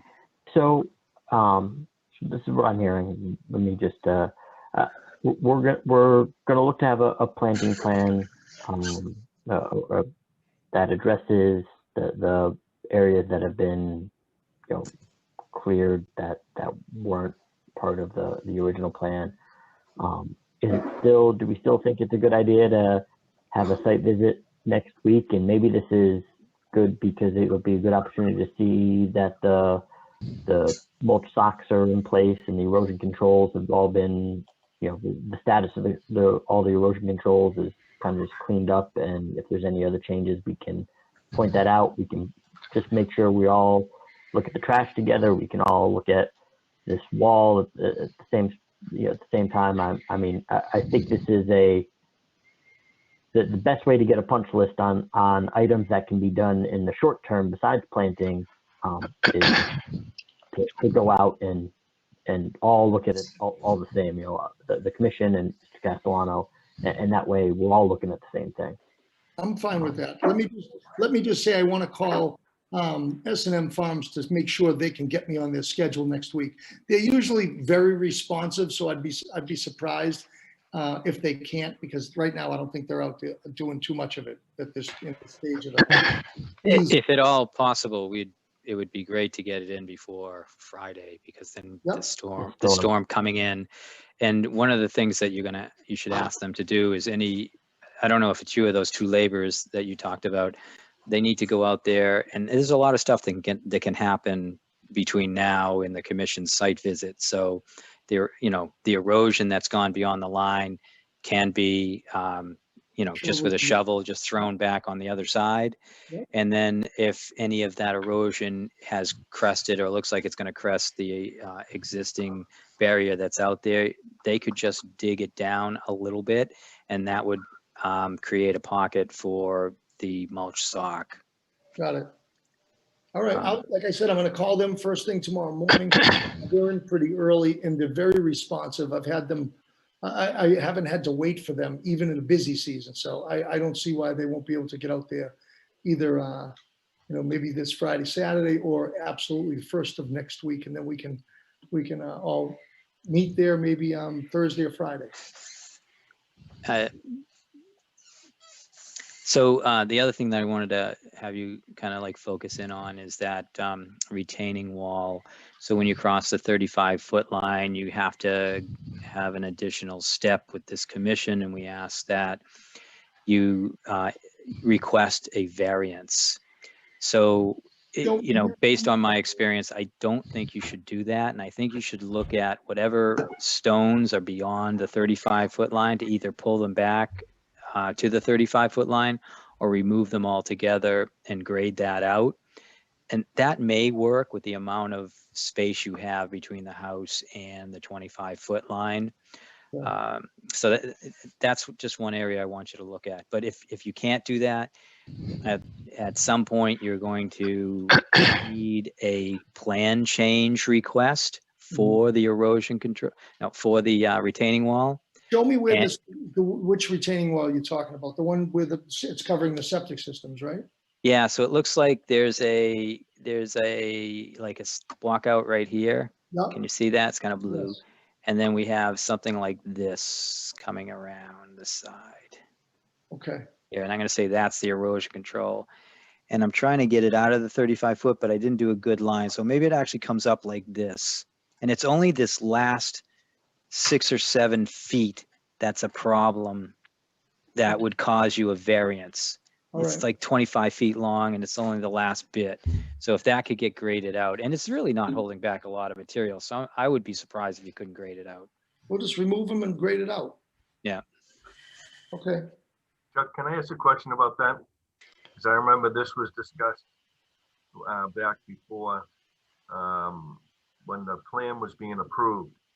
And I recall that the door that was going out of the back side of the garage was going under the deck. And it was going in that corner. It wasn't going out towards the wetland. It was actually going under the deck. And if you look at the shape of the deck and the stairs, that has been changed as well. So I don't know whether there was a plan change that was submitted for that. But I noticed that the foundation actually was cut in that back corner to allow for that door to go in out the back. But I can recall that was discussed, back in the spring, I think, about, because there was going to be, a small step, something just to step on coming out the door. And I recall that being discussed at a previous meeting. But I do recall that the door was supposed to come out under the deck, not out back towards the back of the house. Originally. Yeah, my recollection. I'm sorry. So hold on, Mr. Castellano. My recollection, Dave, is similar to yours, and I can't remember if this was an actual submitted minor plan change, but I remember going out there, Chuck, because the building, that home was just not quite in the right spot, and I think at that point, Dave, we had noticed the same thing, exactly what you said. I think we made that all part of the conversation when we looked at that the building wasn't quite exactly where we thought. Go ahead, Mr. Castellano. The deck, as you see it there in that red, like it's bright red, that looks like the shape of the deck, is not the way it's built. the deck is square. It's not, it's not diagonal going back to the back of the house. Right. And the plans that were submitted to the building department always had the door in the back. It was never on the side. But that deck you see in this plan is not built like that. It's smaller. Right. I understand that, but that's where I was saying, if this was the order of conditions, the plan that was submitted with the order of conditions, I do recall that the door was coming out the deck side of the house, not the back side of the house, because if it came out of the back side, if you recall, the foundation, the as-built for the foundation had to be moved, and it moved closer to the 35-foot line. Okay. That corner of the foundation is actually right on the 35-foot line. So if you come out that back side of the house, you wouldn't be able to without having to ask for a variance. I'm just trying to get this. So, so there was a time in the building department where, so this actually, it looks to me like it does have something right here. Not sure. I think that's part of the boulder. There's a diagram of a boulder right there. Okay. Yeah. Okay. Remember the thing that was there, Chuck, from it was like a drainage way? Yeah. That was in the original spot? So this, no, I do, and I understand what you're saying, but I think the timeline is what is creating issues for Mr. Castellano. So this project here was one of the ones that the Conservation Commission and the Building Department and the Public Service Department discovered that when builders come into the Building Department, they will accept the plan and not verify that it's the same plan that the Conservation Commission approved. And we since then have, before we sign off on the building permit, and that process is 1503 comes in, they submit a building permit. I have a certificate, I have an order of conditions for 1503 Main Street. So therefore, I'm okay with this building permit. What's been added to that during this project, which has it's created your question, is that now we have to review and compare the plans that come in from the builder to make sure it's the same one that the Conservation Commission asked for. So unlike 306 whatever, you know what I was talking about, that, yeah, on Lowell Street, 306 Lowell Street, no, can't think of the number, but it is Lowell Street, where that came in afterwards, and we did approve the plan that came in from the Conservation Commission was compared to the building department plan. They matched, and then that change happened afterwards. 364 Lowell Street. Right. This one here, so I think we have to work with that step that's in the back. Okay. And it just chalk it up to experience on what had happened. No. So it's not really the builder's fault. Yep.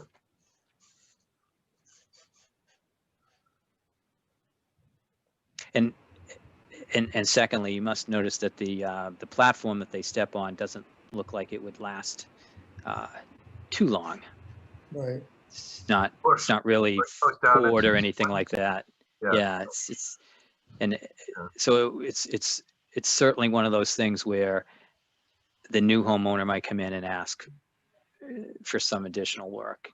Well, that's why there's a $5,000 holdback on them and a $5,000 bond to the town on this house, because this stuff has to be done in the spring because we ran out of time.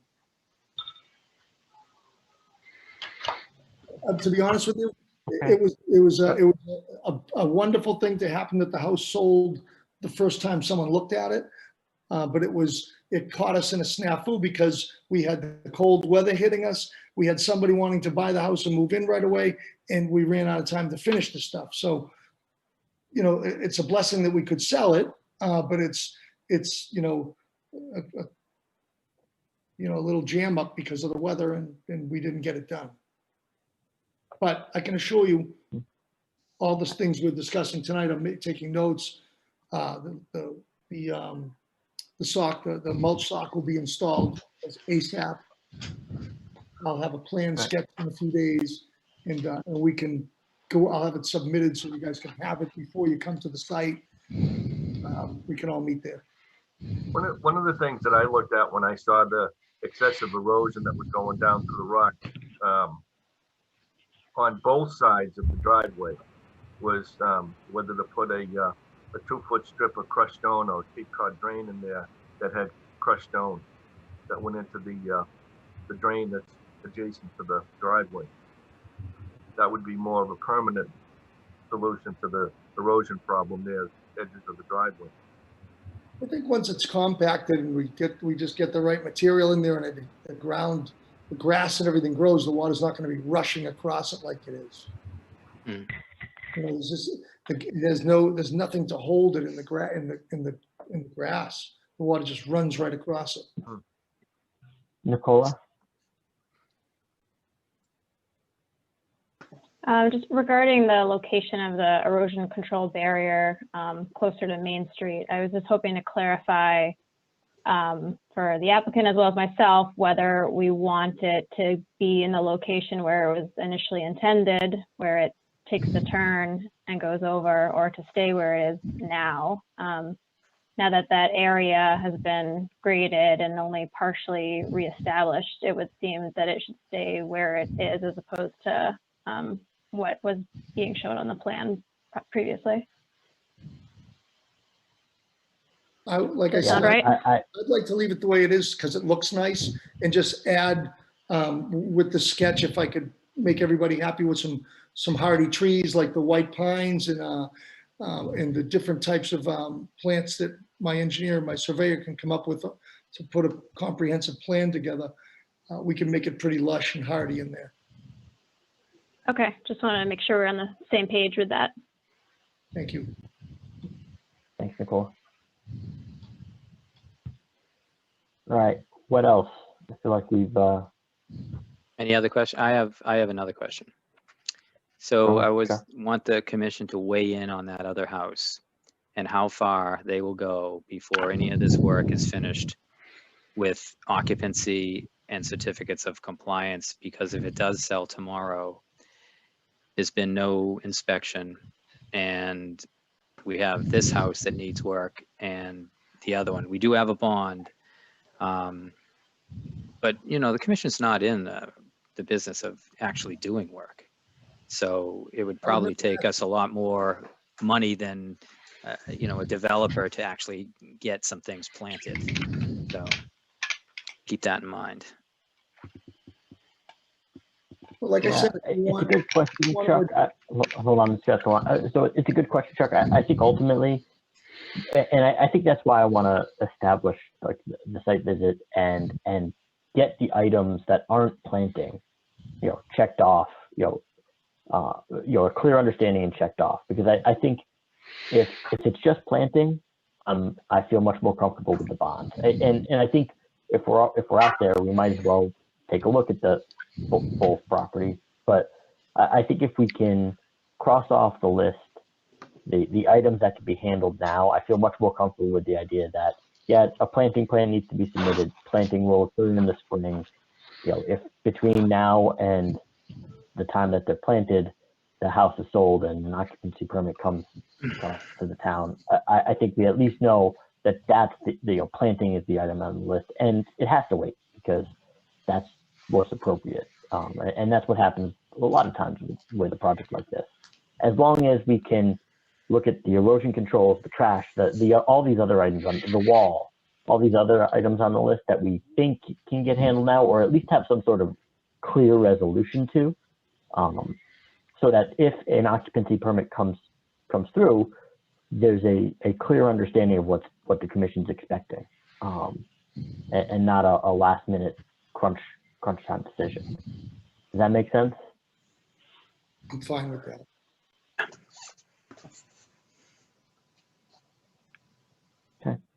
So I would ask I don't know if you said Thursday or Friday. Could you try to set up I don't know if everyone has availability, but I have availability on Wednesday. That would be great to be part of this site visit. If others have available on Wednesday too, and the work could get done, that would be great. But that's, that would work for me. I could try to work out a Thursday, but I guess it starts with you, Jim. Do you think the work would be done and you're available for that site visit on Wednesday? And I'm pretty confident I can beg them to get out there and do that work before Wednesday. I'm confident they'll do it. I'd be surprised if they said no. And I'll definitely be around. sure. And is there availability from the commission, either morning or afternoon? I could do either morning or afternoon. Earlier the better, so it's daylight. You want to be able to see it. I can do morning, Chuck. Yeah. And Nika? Go ahead, Nika. Thank you. I just want to remind people that Monday is a holiday. But yeah, I can go out Wednesday. Sure. And Wednesday works for me. Sure. And Chuck, I know you're usually doing a bunch of visits when you're out here, so I don't know if there's a better time for you. I'm pretty flexible on Wednesday. It sounds like most people that have said yes have said the same thing. Well, I think Carl is maybe fitting it in before work or something like that. So you wanna tell us what time, Carl? And because yeah, I mean January is a good month for me to play a little hooky, my best hooky. So 9 or something or before, I would like to do that as well, Carl. And I can be on my way, Done on Wednesday? Yeah. Yeah, I can do 9 on Wednesday. Okay, so 9. I like that. Usually driving by there after dropping the kids off anyway. Okay, sounds good. AM. Got it. I'll do my best to have that plan for you by Wednesday as well, too, for that front. Yeah. Yeah, that would be really even good. We could go through that too. I'm pretty confident I can get all that done. Mm-hmm. Okay. Thank All you right. very So, do we want to just one more thing? Just reconvene at our next meeting with Mr. Castellano to go over the plan and just kind of set everything in stone. That's what we're working for. We might as well have that as a goal. The next meeting is the 27th of January. Yeah, agreed. And you'll send an email out with the invitation to this.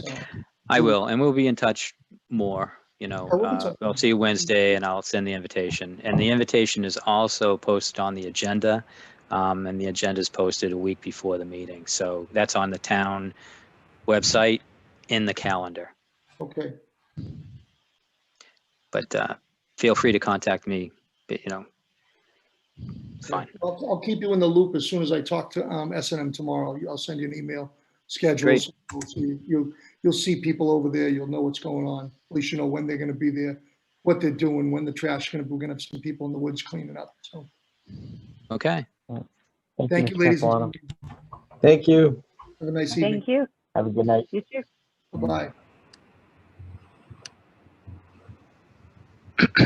All right. Moving on.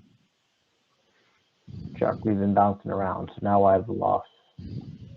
So we want to do 103 Haverhill Street, kind of get through all these hiccups that's come up in between meetings. I'm not sure about some of the people in the audience here, so I don't know if you want to do a check on. We can unmute and see if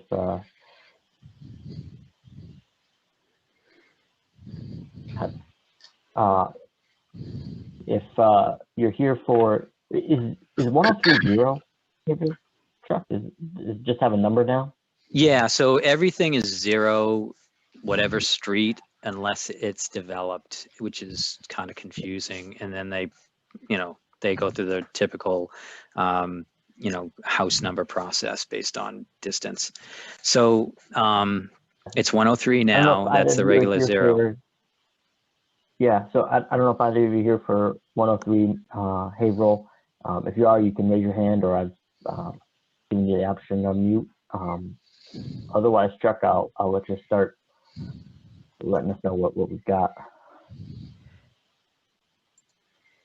Okay. I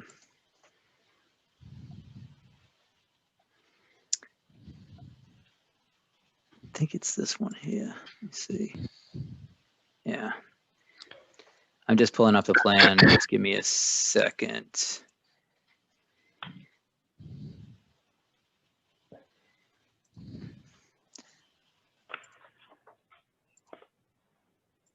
Okay.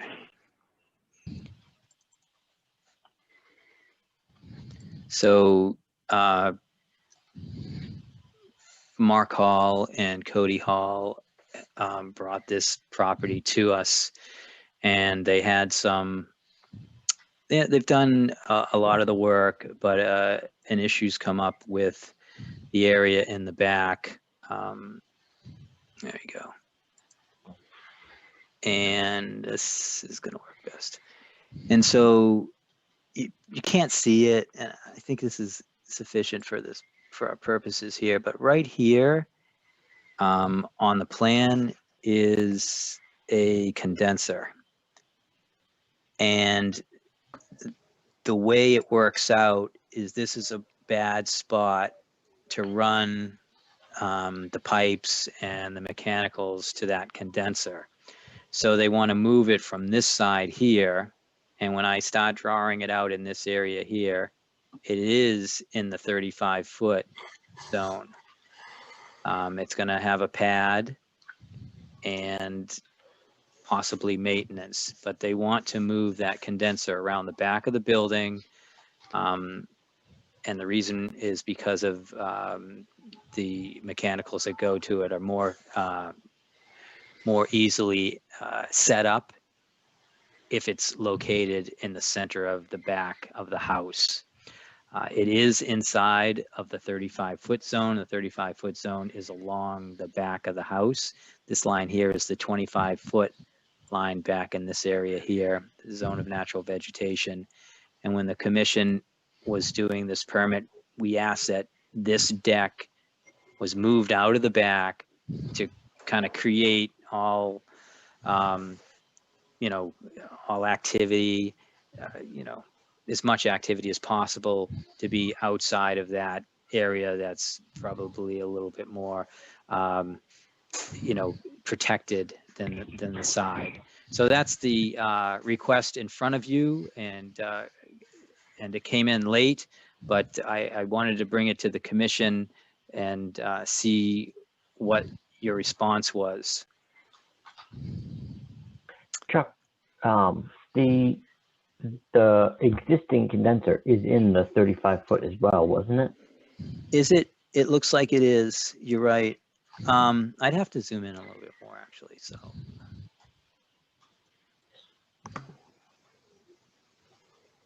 Chuck, can you remind us what was going to be planted in that back area?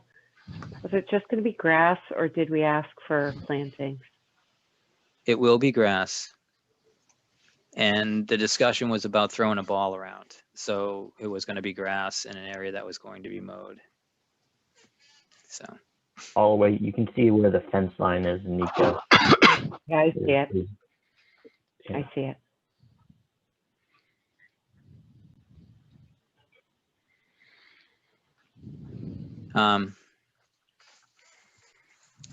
Crossing the 35-foot line with the structure, we ask for a variance. In this case, where so much of the property was given to the Conservation Commission and it creates connectivity to Timberneck Swamp, I think that this condenser and this pad, which is like 3x5 or something like that, or maybe even less, could be added as mitigation. So I don't believe that that's an issue. Yeah, I'm willing to hear what other people think. I'd like to hear what other people think, but ultimately, I guess my take is, I think we worked really hard to get most of there was a deck, there was other things out of the back there, and we ended up with that patio on the side, which I'm glad we did. This condenser, what they're showing back there, I think ultimately is something pretty small. What they have is basically inside the 35-foot, either on it or partially across it. Already, I think ultimately this probably makes this back part of the yard even less of a space people would want to go to anyways too. So I think it's, as far as I'm concerned, still meeting the intent. I think I was really happy when we got the patio off to the side of the deck out of the back. This doesn't seem like a big, it seems like an acceptable change to me.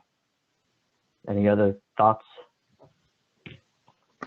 Good. Go ahead, Nika. Eyes for this, Chuck. Now, some of these condensers now are actually wall hung. They don't even go on a pad. So they specifically requests our plans show a condenser location on the right corner of the house underneath the deck. However, we'd like to move it to the rear center of the home.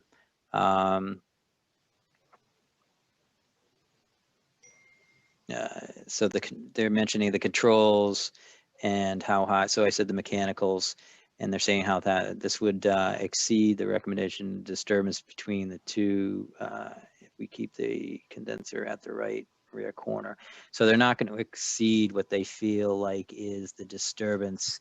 And Mike brought that up. The condenser where it sits now is within the 35-foot no structure zone. Okay. And for your question, the condenser will only require a 30 by 30 crushed stone pad and minimal maintenance. And that's from Cody Hall. So 30, I'm assuming he means 30-inch. Yeah. Yeah, so 2.5 foot by 2.5 foot. Not very big. Not very big, and considering it was in the 35-foot, yeah. Chuck, I don't know if these are the latest plans. I'm sure this was part of the discussion, but in terms of a walkout behind the house, clearly they're going to get back there. Where is the walkout door? For this project, we asked that everything is moved to the side of the house. So this would be the first piece. I can zoom in on this, and you might see the door. So there were some steps. I just want to. I guess I understand. We moved to the right. I think. I just want. Is it reasonable to assume they're not going to want like a walkout to service that device? See, it says concrete pad, right? Sorry, it's hard to, let's do it here. It says concrete pad right here. So maybe that's a landing for the door. I could ask Cody about that and just emphasize that we're looking to kind of stick with, if they have to move it for the sake of their construction, I'm tempted to say they have to move it, but I don't want to see, a new walkout there, a new patio, additional steps and stairs. And does that make sense? It's not in the design, and it's only that 30 by 30 crushed stone pad on grade. No walkway to it is needed, minimal maintenance. They're not going to need, they're going to put it in and forget about it, I guess is what's happening. Do you think they're going to reasonably need something to sort of enclose it, to keep it from getting beaten up from all the balls getting thrown back and forth? I'm going to throw that realistic question. I'm going to throw that to Dave Panett. limited on what I know about these. No, basically, Okay. it's just something that sits there. The only thing that they usually do, and if they, some of these are used 12 months a year. If it's simply used for cold air conditioning, it gets a cover thrown over it in the fall and gets opened up in the spring. Some of them are used for heat and air conditioning, and most of them, you know, they get left alone. When was the last time you tinkered with your boiler, Anika? Yeah, it's supposed to be once a year, right? Yeah. Supposed to, yeah. So. Well, yeah. Okay. Okay, so I can. So if it even matters, my preliminary evaluation is, as long as if they have to do it, they have to do it. Just as long as that is it, and there's nothing else happening in the backyard except that what they described. Some additional trees did come down, but this was when they were doing the site work. So this, at least this, so the last one, 1503 Main Street, I truly believe that the homeowners will come in immediately and tell us trees are too close. At least here, we remove the trees that pose that problem before anyone moves in. So that's the only other change that came up, and those trees were, and again, on this project, we're keeping the trees in a bank, and then the contractor needs to decide whether he's paying for them all or he can plant those trees. So that's been, we have an updated plan with the new trees that were removed. Yeah, I was going to say that, Chuck. I mean, I don't even know if that's considered a change. I think that's how we went into it, was, you know, yeah, you kind of were going to go out there and just do what made sense. To be determined in the field, and we did do that. Yeah. And it actually worked out. It worked out well. This is a good contractor to work with. So I think that's why it worked out also. Good. Any other comments? Questions? Okay, so I'll send Mark and Cody Hall a email stating that they can make that change. They need to complete the form that goes along with the plan change, and ask them to confirm that the walkout for the basement is located on the side near with a, I mean, obviously we have a patio here, so it makes sense that it would be here, but I'll ask them to confirm that any walkout from the basement is on the side of the house.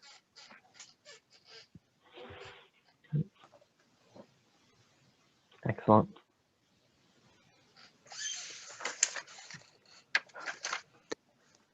Okay. All right. Other items on the agenda. I don't know if Dave wants to give his Perfecto's report. Yeah, I went down Main Street last week, and that silver Mercedes-Benz was parked where it wasn't supposed to be again. I had made Chuck aware of it, and there were where the chain had been taken down for the snow storage. Obviously, wasn't any snow storage. It was all melted at that point, but there were only 2 cars parked to the right of the dumpster, so they could have actually parked another car there, but they just chose not to. So they're still parking where they're not supposed to be, there behind Perfecto's. And seeing at the back corner of the building is in Walker's Brook. I think that, you know, they're taking a lot of rope. I don't know. It's just something that I think it's been addressed a number of times, and I think the owner has been very, very conciliatory anytime he's talked to the commission. But I don't think he's not the guy. I don't think that's been parking there all the time. So, but anyway, it goes on. Yeah, I will say, and not that they're not supposed to be parking there. It has been a long time since we've had any sort of issue out there. Not that it makes it acceptable now, but I suppose that's why it's still sitting on this list here. So, hopefully we. It's hard. Yeah. So it's just one of those things that it just seems to just keep on boomeranging back again. There's no good solution, and it's hard to evaluate during COVID because there's less traffic. Yep. If we had gone this far and it was only one incident that we saw, might be discussing whether this is needed or not. But I mean, I'm okay with keeping the enforcement order open just to see if it's, their habit or, some sort of unwritten policy that when traffic gets tough, they don't go looking for parking on some side street. The owner is going to park in that spot.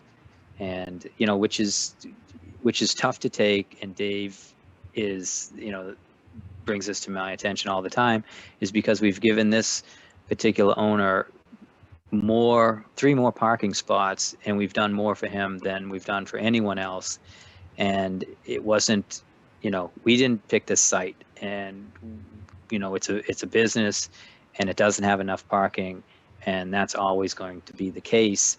And we've worked with this person, and I just think that Dave doesn't see that coming back to us, in any kind of appreciation. So anyways, it's going to stay on the list, and we'll just keep a note. I have Max's email, and I can text him, and which I did when Dave brought this up to me, and it seems like it stops for a while, but how often do we want to do this? I mean, a lot of my day is not spent policing. One of the things I wonder is there's a couple of there's an empty lot on the street around the corner. I wonder if the owner had ever gone back to the people that own that and had made any kind of entree about having some staff parking there. Yeah.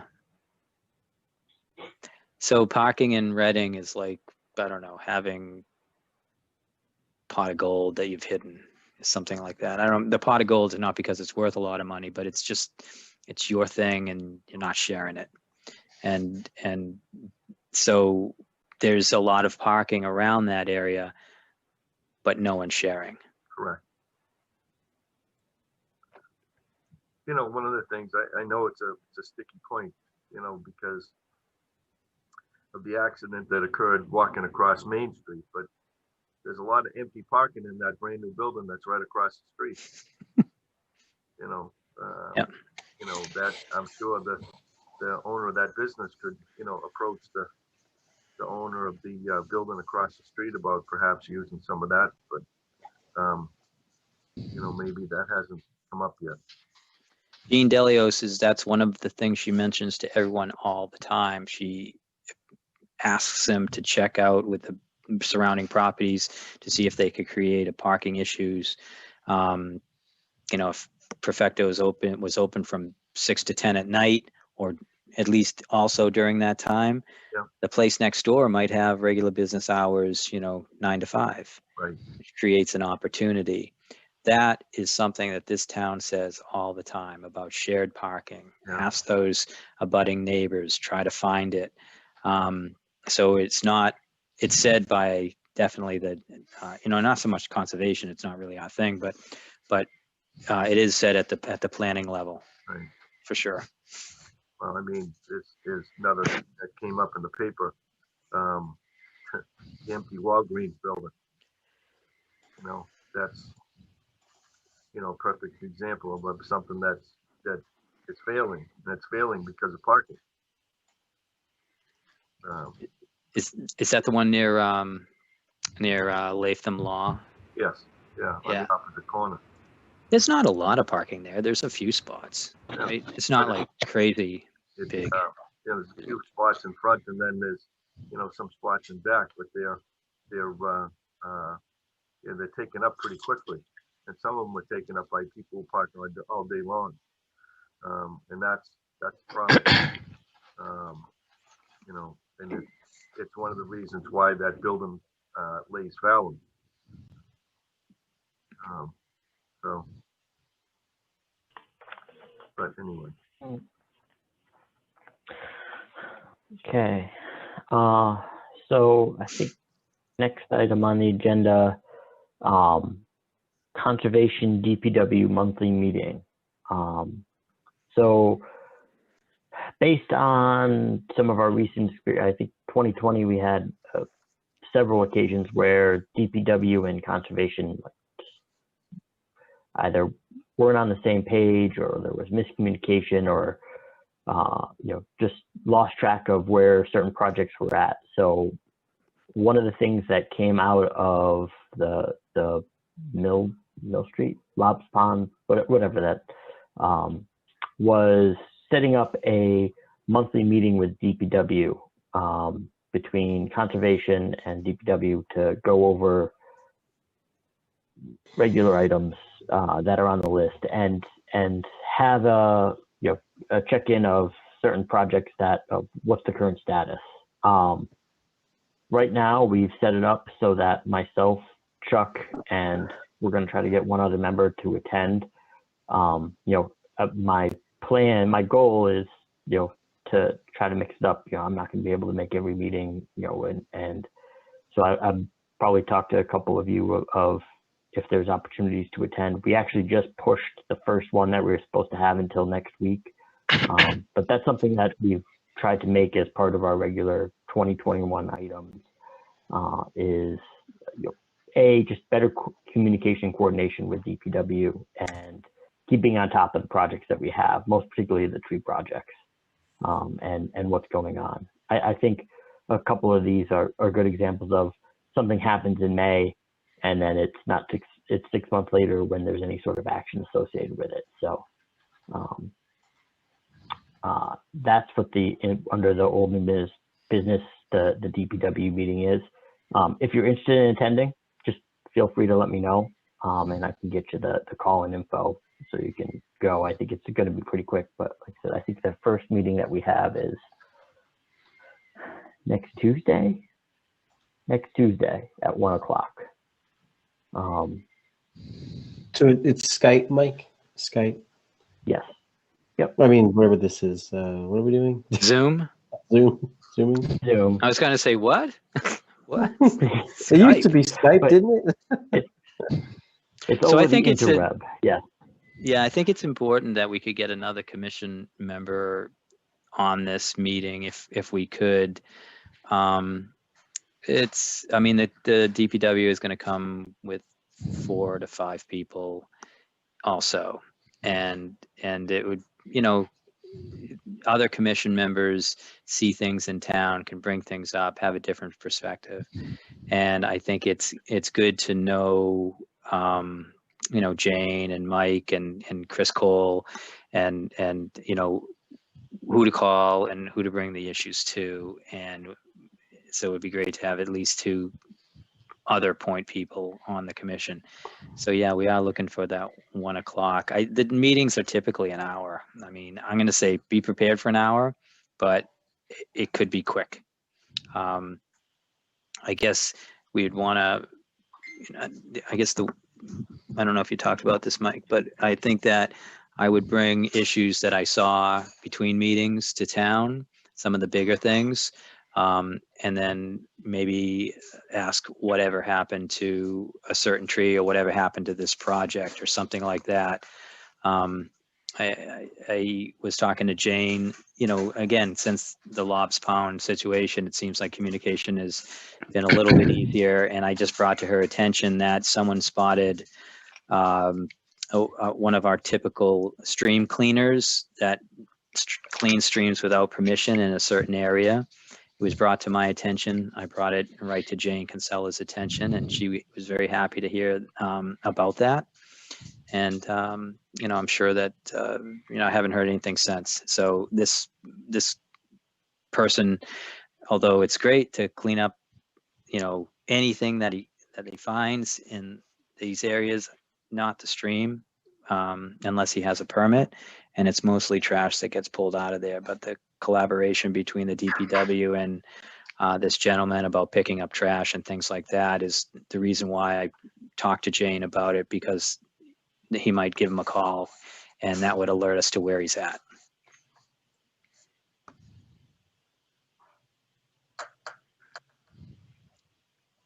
Okay. And the other item, so I think that, well, before I move on, if you have interest, if you have items that you see or want to bring up, obviously also just let myself or Chuck know. Because I think on the, we haven't had a meeting yet. I'm excited to see how the first one goes. My goal is we start with an organization and kind of feel out what we think is going to be successful. But if there's items that you think are worth making sure we have on the agenda there, then just let one of us know. And then lastly, we've got I asked Chuck to add Conservation Commission Goals 2021, and the intent of this was not necessarily to talk about our goals for this year, but what I'd like to do, we talk about this probably since I've been on the commission several years ago, is we say, oh, let's sit down and talk about what we want to do or where we want to go. I've asked Chuck to keep this on our agenda for next meeting. And my hope is that we can look at items outside of the normal hearing. So, we get hearings in which of the projects we do site visits to, but I'd like to try to create a list of things that we feel like we want to achieve in 2021. I think the ones I keep on hearing are, well, I think this DPW one was one that the coordination and work within the tree policy was one that we've had for a long time. Items that we've talked about in the past are some updates or changes to the regulation and how we would do that. A fund so that we can do work ourselves.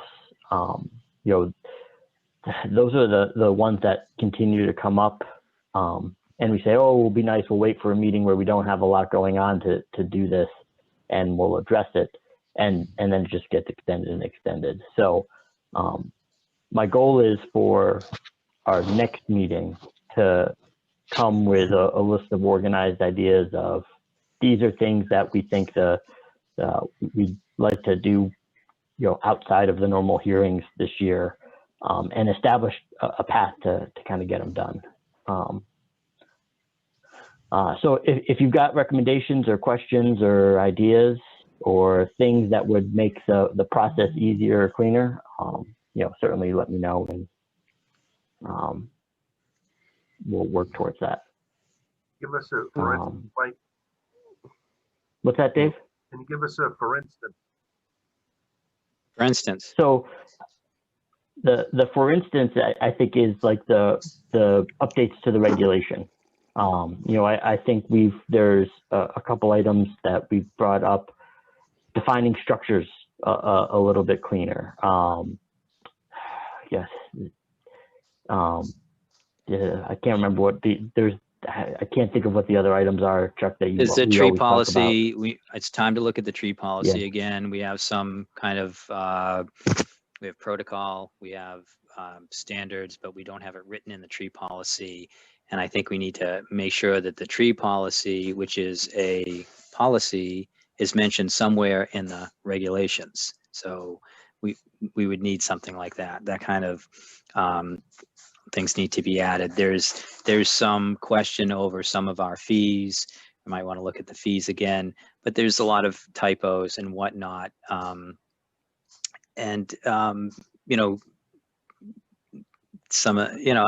don't know what the commission wants to get into. Usually they look at the regulations every couple of years, and just based on the amount of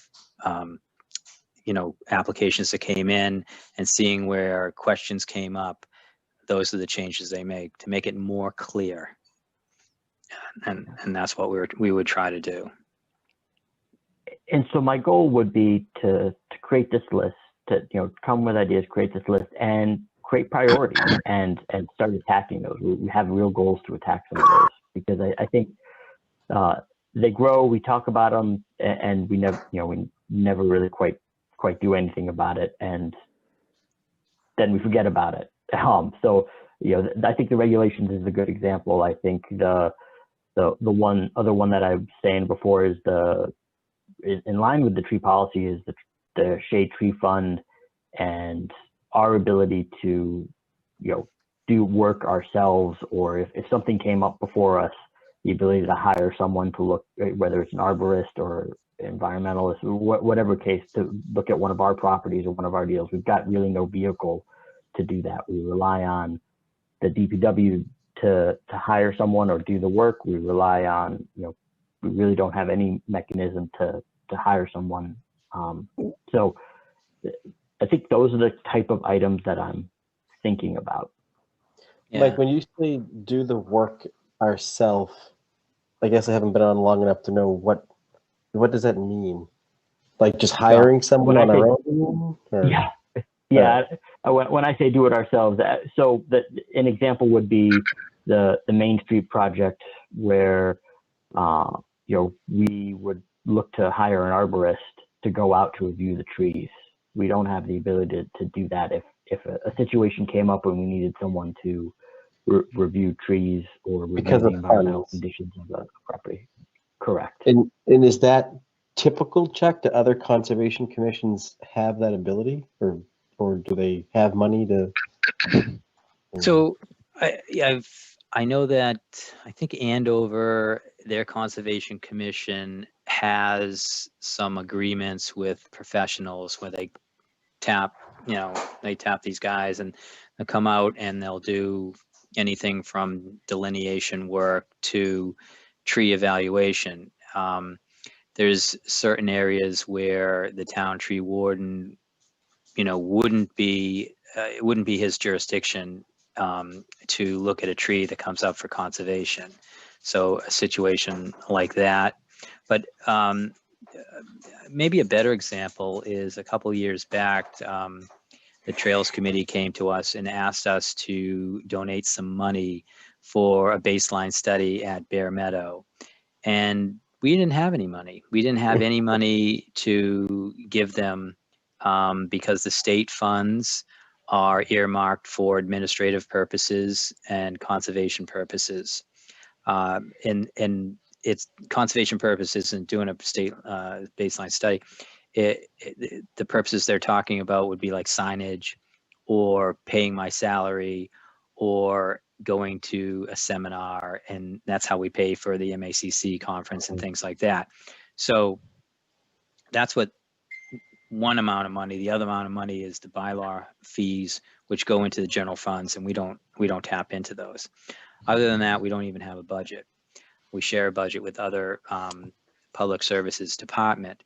So the thought was to, think about, what are our opportunities. And one thing that happened a couple years back is we set up this tree fund, and people that are confronted with either planting or paying into the commission have often paid into the commission. And so that's kind of where that came from. And we have an opportunity to put that into the Shade Tree Fund, which is something that we decided to do. But we could also look into setting up a gift account and giving a couple of options. And then that money would be available. Of course, town council would have to weigh in on this, and others, but that money would be available for the baseline study. And another situation where I thought would be great was something happened where we were going to get some trees, and we were asked if we wanted some trees, and we said, yeah, plant them at Matera Cabin. They almost instantly got pulled out by vandals, and they were just little shrubs, and they never grew. And then Mike Hannaford told me that he would never do that again because he can't protect them, and it was just throwing money away. So in my opinion, we weren't really part of that process, just to say whether we thought there was still value in planting trees there or not. And we didn't have a lot of the decision-making opportunities. I think with this fund, if we wanted to plant trees and we wanted to give to the scouts and we wanted to pay for a baseline study for something, all that would be great to have just a source to use. So that's why it's come up. I mean, everyone else can add to it, but I think those are the things that we struggle with. I mean, if a scout came in right now, we can't really offer that scout money to, so a scout project is basically funded through donations. And quite typically the Conservation Commission, although they're doing the project in conservation land, they have to, sometimes they have to earn or get donated up $1,000 or so. So the Conservation Commission may kick in some money for the birdhouses, for, a bog bridge or something like that. And quite frankly, we don't have a source to offer that. So that's the thought behind it. Yeah. So Carl, and what I would say is that the examples that you gave, I think, was the Bear Meadow one. And I thought that was the good one. And I remember that being the situation where we first started having this conversation of, wouldn't it be great if, like, that was the perfect use. We just didn't have any way to have that money. Ultimately, beyond the wetland regulations, the state and our local laws, we're custodians of the conservation land. And so when things come up that we could do to improve them, it'd be nice to have a vehicle to be able to do that. So. Okay.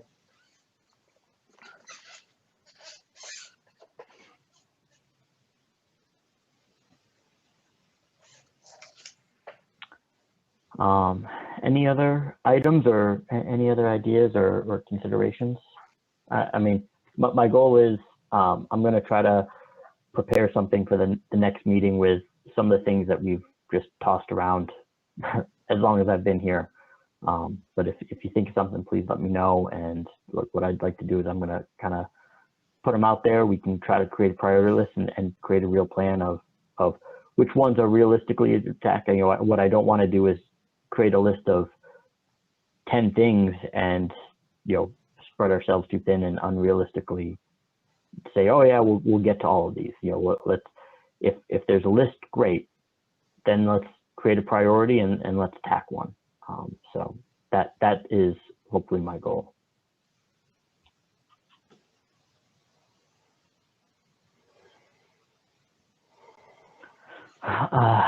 Any other items? Minutes, we had minutes for approval. Did that come to us, Chuck? Yes, yeah, I think I sent it. I only sent one email out. I sent one email out, and so the 12/9/2020 minutes. I don't even know if I saw that. Fine, but I looked for them. But then again, I've lost emails before. Well, if I didn't send them, let's not approve them. I thought that I put them on the last one. I think didn't I even send them out? Except Mike, he does a good search.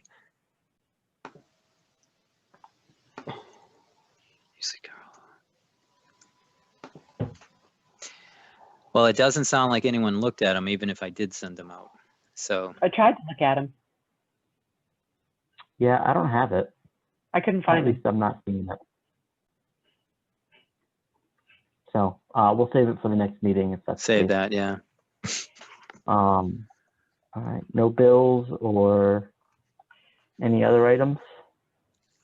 When I was in 1503 Main Street, I also walked in from the Terra Cabin into Bear Meadow, and I noticed a big pine had come down across the path and had been cut, and the chunks of pine pushed to the side.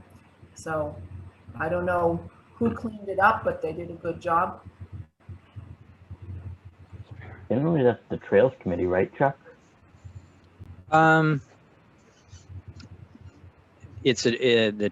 So cleanup on that kind of stuff. could be the Trails Committee, but it could be the DPW department too. Yeah. So I didn't hear about that, so don't know who cleaned it up. Too bad, because it would be good to thank them. Well, thank you, that good Samaritan or of the town or whoever who cleaned up the trail. We have a project coming up. I don't know. So I'll just finish. So Cold Spring Road is coming up, and it's a big plan. And Dave Panett asked me to send him bigger plans when they come in. And so Dave, you'll be receiving that in the mail. I don't know if anyone else wants to take advantage of receiving plans that are sizable. Small, big plan, big project, very small part of conservation's jurisdiction in it. We're only doing a request for determination of applicability for this project, but just wanted to ask. Chuck, that's the Cold Spring. That's not. Oh, I think you just answered my question. Never mind. It is Cold I was gonna Spring, say yeah. That's not Small Lane. Yeah, okay. I'm fine with the electronic copies. Still. Oh, I see. Anika's got her hand up. Anika? Hi, thanks. I came to understand that the February 2nd, I just want to share with everyone, the February 2nd select board meeting. There are going to be a couple things discussed there that we may want to be interested in being involved in. So I'm just going to introduce it here, and we can talk about it at the next meeting because we have one more meeting before the select board meeting I'm talking about. So this is the February 2 select board meeting. One thing that's being discussed is the Birch Meadow recreation plan. I suppose I'm alerted that that's being discussed that night in front of the select board. And the other thing that's going to be discussed is the DPW tree policy with us. So those are two kind of bigger things that we should probably be present at that select board meeting for on February 2. And if a quorum is going to be there, we got to post it.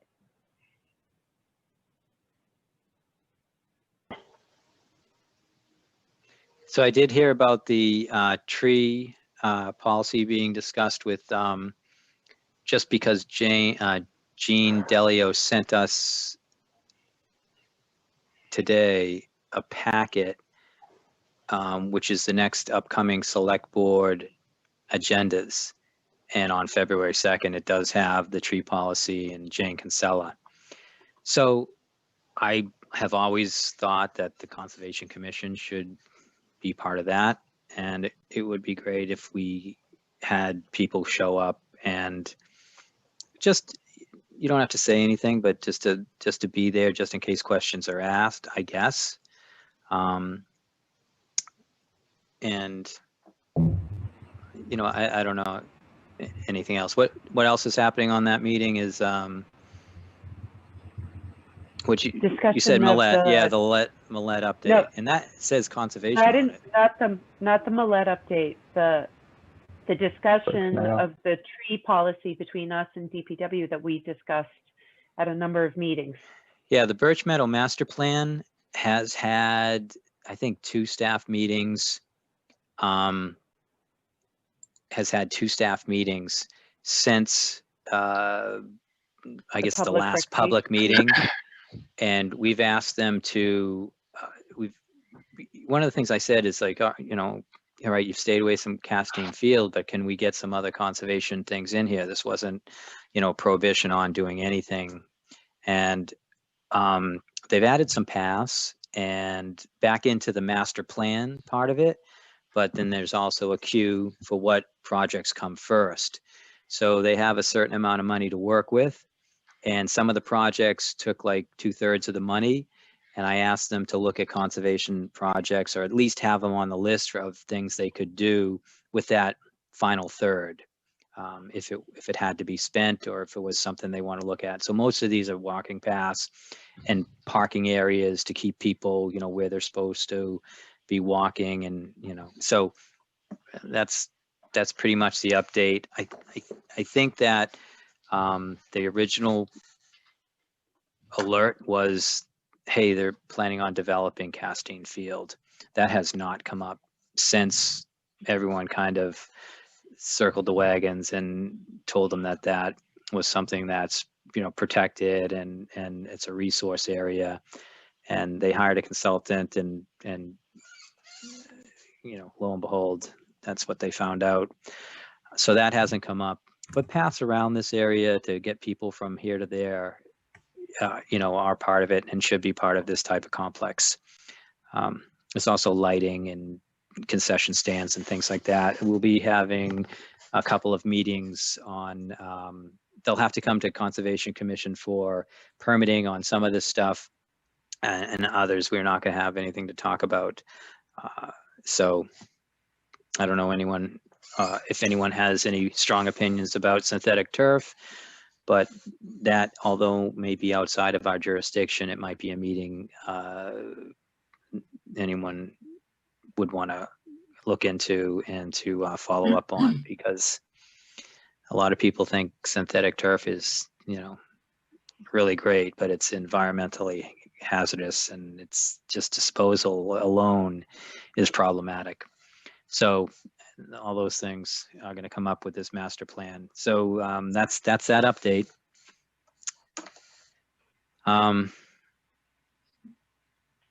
Anything else, Mike? I don't have anything else. I can let you know the Millet update has to do with us getting a 75% grant to bring that project forward for the detention area, and we're going to see that soon. And they've hired Horsley and Witten to take this next step, the delineation, the permitting, and the design of that complex. And as you know, we just put in that walking path and the bog bridges, and that's going to turn into a detention area with some parking, handicap parking, and constructed wetland and detention, like I said, detention area. And Horsley Winton wants to come to the Conservation Commission either at our next meeting, which is the 27th, or the meeting after that, the first one in February, I believe it's the 10th. And just to give an informal discussion and to see where the commission stands with the work that's happening. And because Millet and the side that they're doing this project on is in care and custody of the Conservation Commission. So it's been deeded to us. So you're the owners, and you'll be also doing the regulatory permitting for this project. I did, Chuck, I think it was not that long ago that Will was in here and we were talking about that project and the paths and that were installed. I did notice that, so I went not that long ago and I went down that driveway and parked in the back, and I would say that is not a great place to park. It's really just more of a walkway than a road. I think I got some stares of like, what is this person doing driving back here? Expecting to get a complaint to the commission that people are driving their cars back there. You must have went in the wrong way, man. That's the side that we're talking about, right? I don't know. You went by the railroad tracks, right? Yeah. No, it's, I don't know. I have a truck. And when we did the trail work, other people were in there. But I don't know. You grew up in the city or something, right? I guess so. I was gonna say, it doesn't sound like you went fishing anywhere, because that's just how it is. You want to get somewhere, you gotta. That's a breeze going down that area. But yeah, I mean, I'm not saying it was difficult. I got down there easily. I got some looks while I was doing it. So yeah, so the guy in the White House right there, his name's Mike, and I forgot his last name. He is kind of the caretaker of that area. He's a really nice guy, and for years he's been pulling invasives in that field, and he helped on the project. And yeah, we're lucky to have someone like that who cares so much for that land. And he was probably just keeping an eye on things, but maybe he was just making sure you didn't get stuck. I don't know.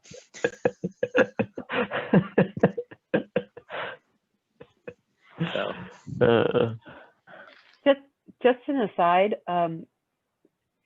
like I know this is really out of left field, and I'm sorry to just like blurt it in here, but because of all the rains we've been having, I saw a alert from the state that we are officially right now out of drought. Like we may have been in drought in the fall and leading into the winter, but because of all the rains and recharge and everything that's been happening, the state is no longer under drought conditions. I just thought that was kind of worth noting. Just looking ahead into the spring and erosion control and all that sort of stuff. That's all. Okay.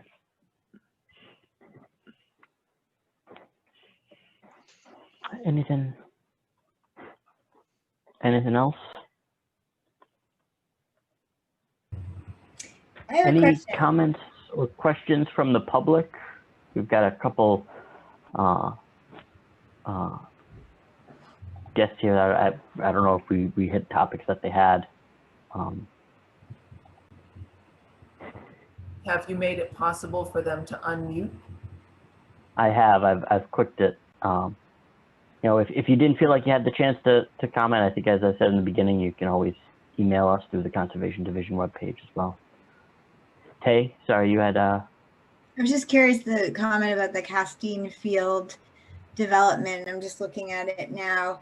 Is that the end of the Aberjona River right there, or does it like continue? That's the headwaters. That's it, really. That's the headwaters, yeah. Yeah. So yeah, it's all just a wetland headwater then. There's no, at least this map that I'm looking at, it just kind of ends there. There's no pond or anything. no. I've been told it's the headwaters of the Aberjona. I don't see it coming anywhere else, but it does cross that field and then go next to Birch Meadow Drive, and it's pretty much a stream at that point, and then it cuts across in back of, there's another field in back of there and back of another building, and I'm not looking at the map, but it's across the street and back, I think it's another school, and it ends in that area. Okay. So part of this plan is to so there's a place called Imagination Station, and we don't have the plan up, but there's a place called Imagination Station. It's pretty much across the street from the YMCA area. Is that what it's called? Burbank YMCA? Yeah. So they plan on doing something with that area, but also doing some work with the stream and the riparian area and the banks, and to try, you know, obviously there's going to be a walking path there and there's going to be something like that, but they're going to try to fix that up so it eliminates erosion and it kind of works better. So with this project, they're doing the whole complex. When they get to these areas, they're going to have funding for consultants and others. And this was supposed to be a conservation project, and it was supposed to be kept in a certain way. And when you go out there, you can see kind of like artifacts of how it was supposed to be, stones to keep people out and unmowed grass and, you know, some trees that look like they were planted in the last 15 years or so, but really just got left alone, and it hasn't really worked out. And I'm hoping with this new project, when this part comes up, that we'll get a lot more you know, we'll get a lot more value and habitat value out of what they're going to do, along with, I don't even know if it's parking. There was proposal for parking, but there's proposal for other things too, in that unpaved parking area. Okay. Interesting. Yeah, I think the water that's the headwaters of the Aberjona actually starts further north between Birch Meadow Drive and Van Norden Road. That area up there leads into the stream that comes in sort of near the high school, and then the stream comes along between the playing field and Imagination Station and heads under a culvert for a while and then comes out next to Castine Field. So it's heading toward Willow Street and St. John, that kind of stuff. But And it goes right through Millette, and it goes down, crosses West Street, goes down Arcadia Ave on one side, and it goes through Austin Prep on the other side. It splits pretty much right at the entrance of Austin Prep. And the DEP believes that the main spur is through Austin Prep. But if you walk in back of some of those houses that are back there, and you can see where it breaks away, there's so much debris and there's so much siltation in there that most of the stream is flowing down through the Aberjona is flowing through Arcadia Ave. So this is another thing for our MVP program. Willow Street is one of the flooding issues that we're looking at, and that's going to be corrected as part of that program when that project comes up. But the high point of the watershed between the Ipswich River watershed and the Aberjona watershed is Van Norden Road.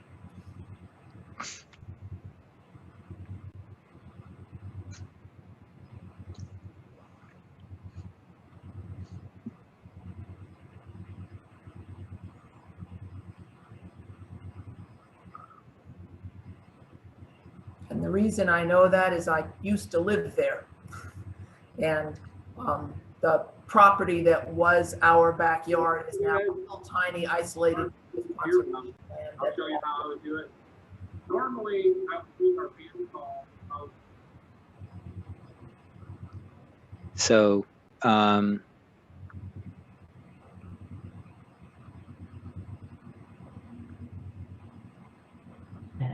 so any other items? As far as the February 2nd select board meeting, I'm willing to go to that. I've been kind of involved in that Birch Meadow master plan, but I haven't been to the last couple of meetings. Are there other conservation people who are going to be there? Does it require? No. Are we going to be a quorum, I guess is my question. Chuck mentioned it to me today that it got on the calendar. I'm going to plan on attending. They usually, I told him when something like this comes up, I usually get a call like a half hour before saying, "Hey, can you be available just in case there's questions?" And then nothing ever happens. But so I'm definitely going to be on.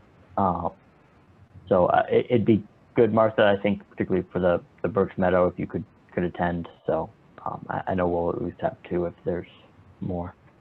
yeah, it's good. I mean, we should be there for the Birch Meadow, the tree policy, the open space plan, that's coming up also, and the Millette.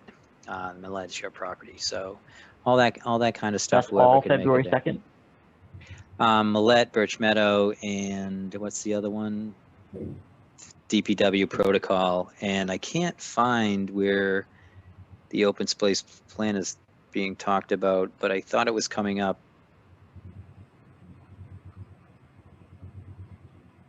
Open space plan is also on February 2nd. Yeah, it's all on February 2nd. Okay. What do they do on Castine Field? I mean, it's mowed and maintained, but it's all wet. Why is it not grown in like a wetland? Natural vegetation. Because they ice skate on it in the winter. Oh, interesting. Yeah, so that's a Jamie Mon did a lot of work on Castine Field, and there was a lot of, so I think what happened is someone dug that out and it turned into a wetland, and there's been a lot of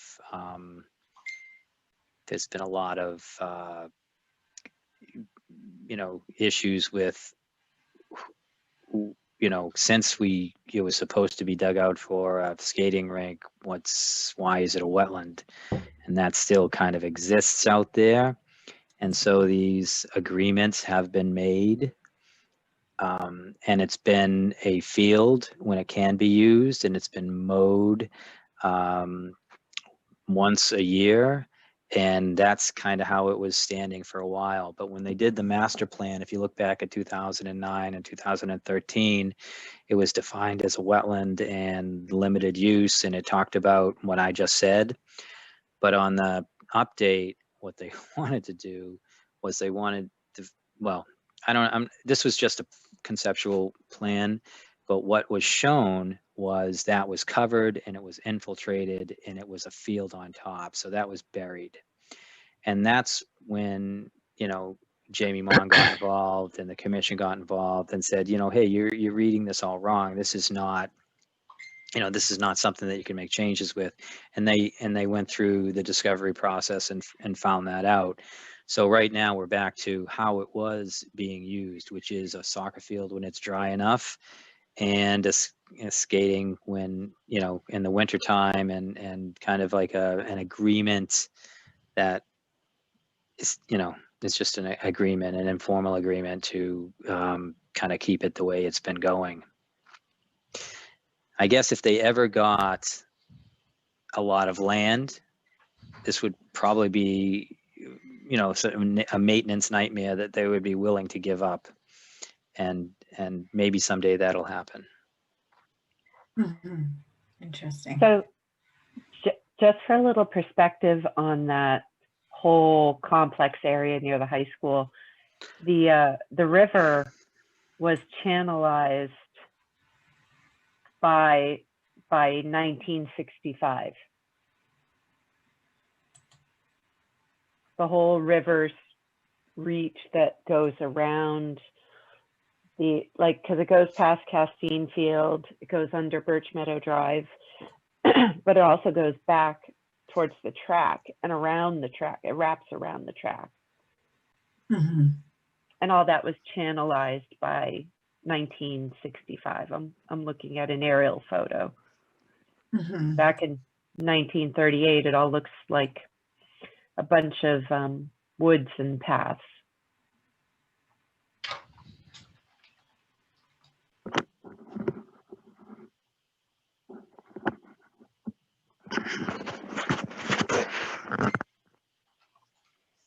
So yeah, ball fields by 1965 in Reading. What area photo are you looking at for 1938? Historicaerials.com. Okay. And you can put in Reading, Mass, and you can find the high school.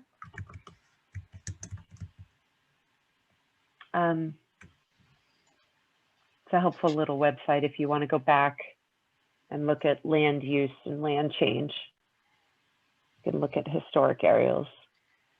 Usually you buy them online, but you can go to that website and look it up. Gotcha. There's a viewer. Yeah. Yeah, if you go to the viewer and then you click aerials, you get a little map comes up. You could look at topos too, but usually I like to look at aerials. A little more accurate.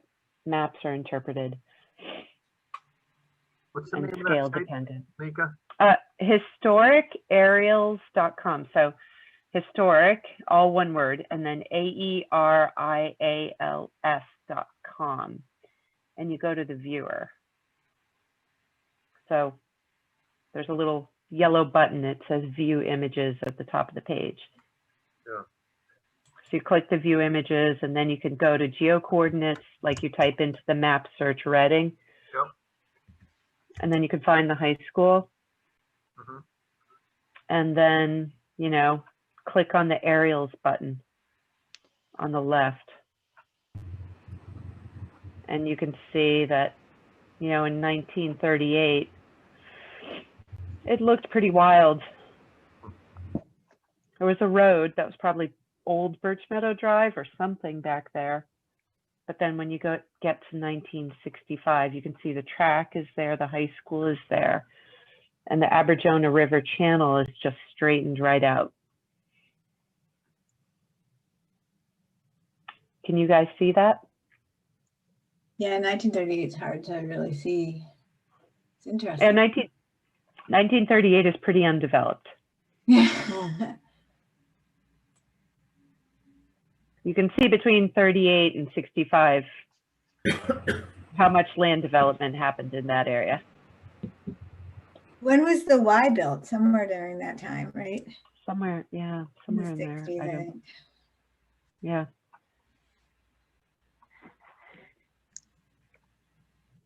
So there is a long history of that field being wet. People go out there in the spring and, you know, Jamie Mon told me the other day he went out with his grandkid and caught pollywogs last spring. You know, there's peepers.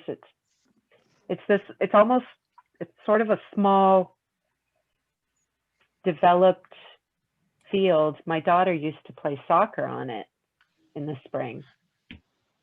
You know, so that particular field really competes hard for being used as a resource versus being used as a sports field. It's got huge demand in both areas.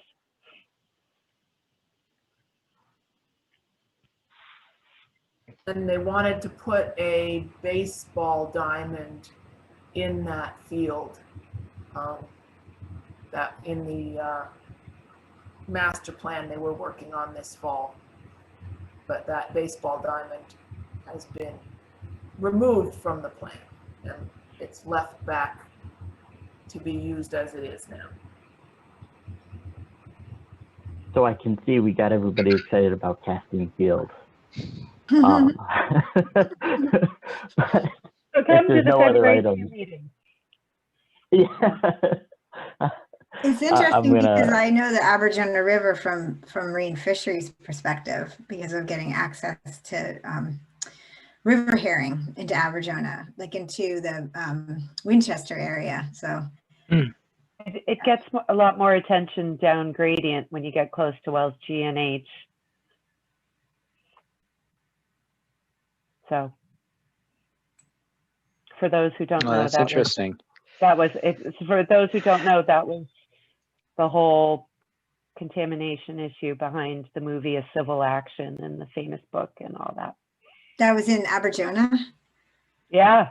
It's amazing how it's rebounded then. Yep. It's just in the past 15 years, river herring have slowly moved up beyond Mystic Lakes.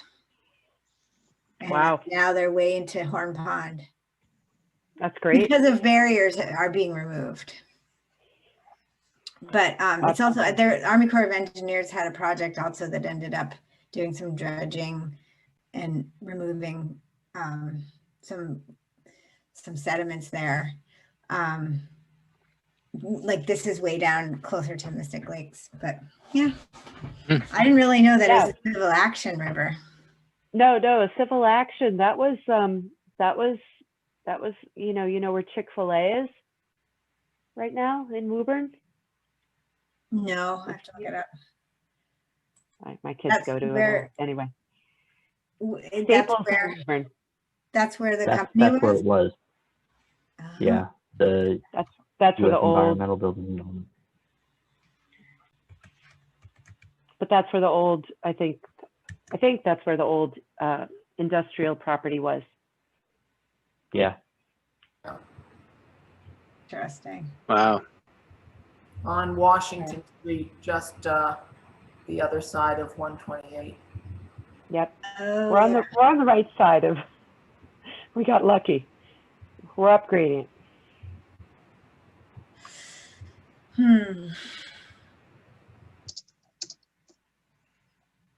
So I'm going to try to make it to the February 2nd meeting, select board meeting as well. Sit there like a fly on the wall. any questions come up. Okay. There's too much going on at that meeting.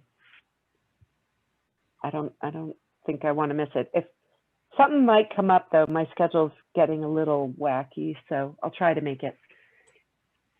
Chuck, do you need to post that if there's going to be more than 4 of us that attend? Oh yeah. And If there then is 4 or more. our next meeting is the 28th. If you get confirmation, 27th. If you get confirmation from us by the 27th, does that give you time to post it? I'll just post it. I mean, Okay. it doesn't hurt. Then just post it. Okay. Yeah, I think it's. that's a good idea. I don't know if there's enough time. The second, so no, there's not enough time. Then I would just post it. Yeah. Yeah. All right. So then that's fine. Yeah. Okay. Are there any other items? Then do I hear a motion to adjourn? So moved. Second. I can see Kay is going to be looking Yeah, up the she's- Aberjona River on. She's on. She's on it.